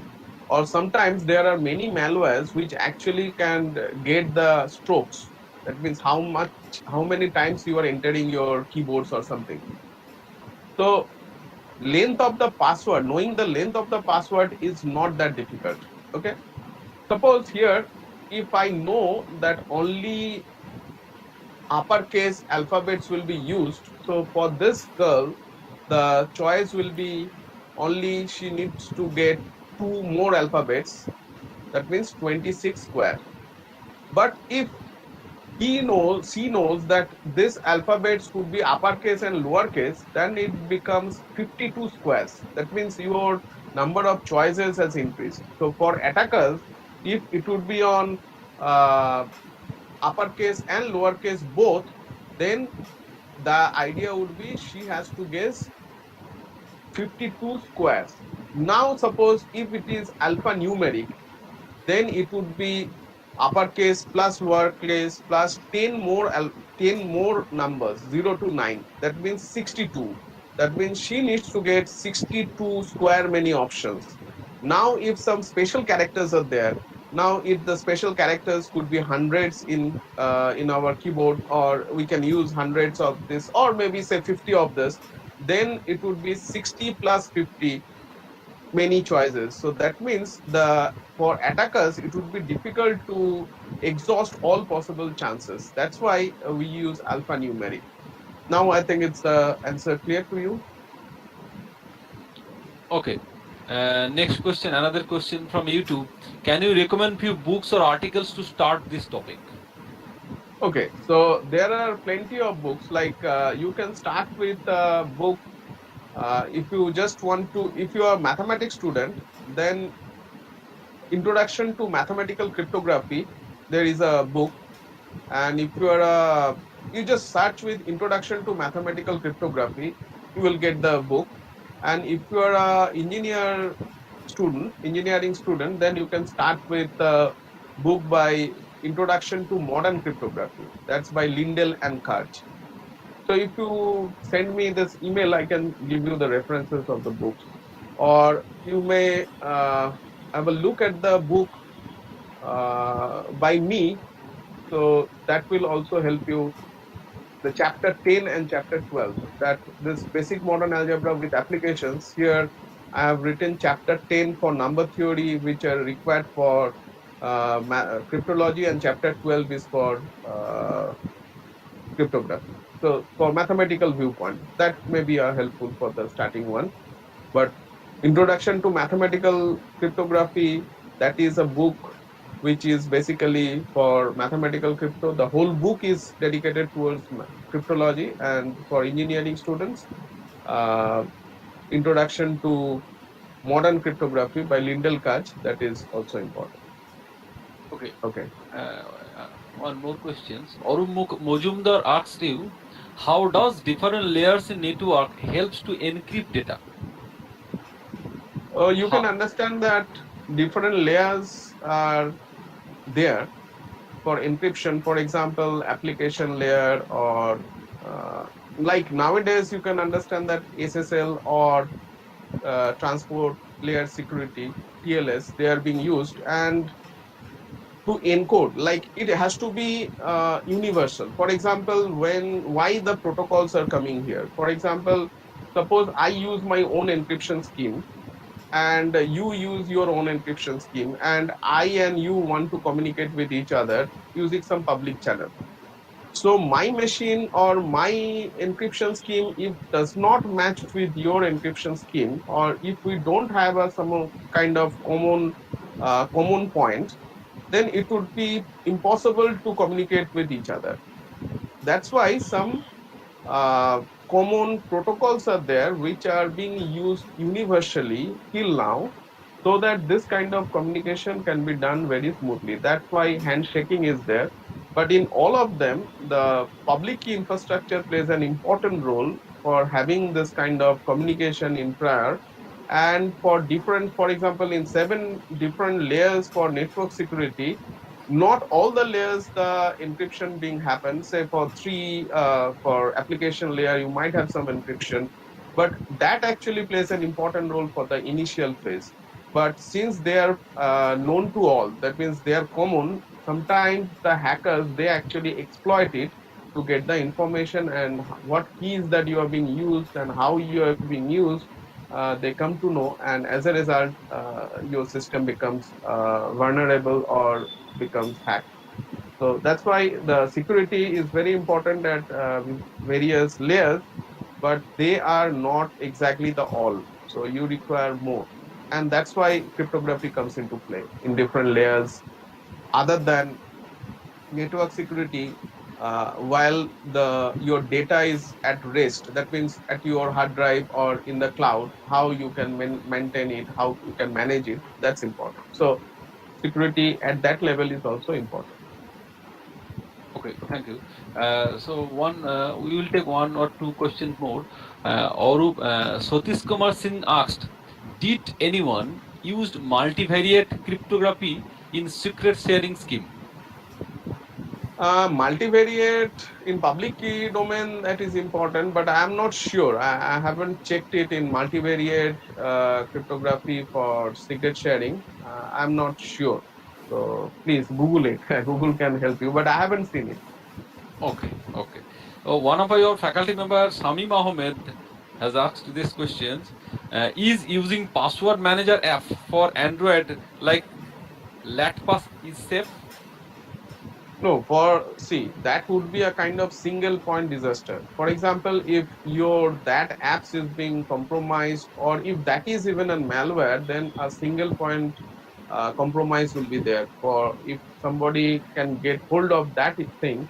So if that is not a malware, then it's fine. But all the password management system, usually they use most of the cases hash functions. So breaking hash functions is really difficult, but not always that people go in a straight line in crypto. Suppose you save some of your passwords there and in a browser level, and if your browser level is being compromised, then it may be a difficult problem. So it's better not to use any kind of that kind of software, though they claim that they are quite safe. See, the Twitter is not able to protect our data. Sometimes WhatsApp single point failures is also there. So it's better not to use that kind of things in your mobile, because that kind of vault or data where we store it, we have to take little cautious. I mean, have to be little cautious for putting the password there. Okay. Yeah. So last question to you. Biswajit Paul asked, when we install a software, then it needs some permissions, and after installing that software, if we disable the permissions or location, then that software can use the location automatically? Sometimes Google does. Oh That's a yeah. tricky things. So even if so officially they don't recover or they don't disclose it, but if you look Google in the Google, then you'll find that even if your GPS is off, if in your location is off, disabled, then also it gets information. And when you are again online, then it actually transmits the data. So unofficially, it actually does. Okay. Now And so many. there is one malware called Pegasus, which is an Israeli-based company. So using that malware, you can, I mean, if somebody is using your malware against you, then using that malware without your permission, your mobile camera can also be on. Your microphone can also be on. So Pegasus is a very dangerous malware, and you might have heard about the Khagosi. So he was an activist. He was actually assassinated in Saudi Arabia, and the investigation reveals that his mobile was actually attacked with this Pegasus company. So it's an Israeli-based company. You can have a Google on it, and it's a dangerous software. So I'm sure that there are many such applications that are also available unofficially. So yeah. Okay, thank you.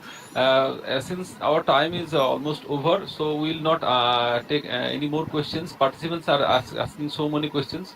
I may request participants, they can directly contact Professor Adhikari through email.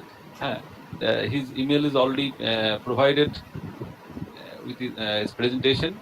So now we will officially close this session. First of all, I thank Professor Adhikari for his very informative and interactive session. He has enriched us through his lecture about the visual cryptography, which will help us to keep protect ourselves.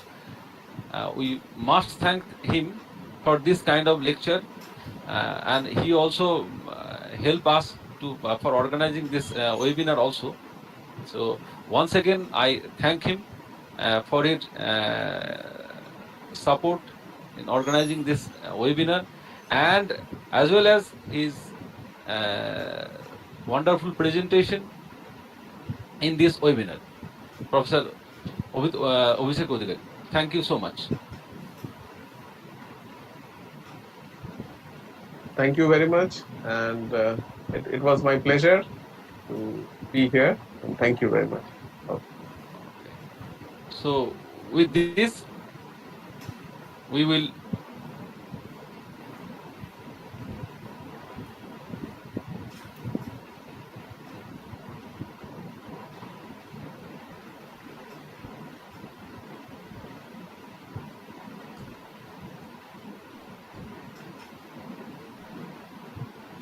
Hello.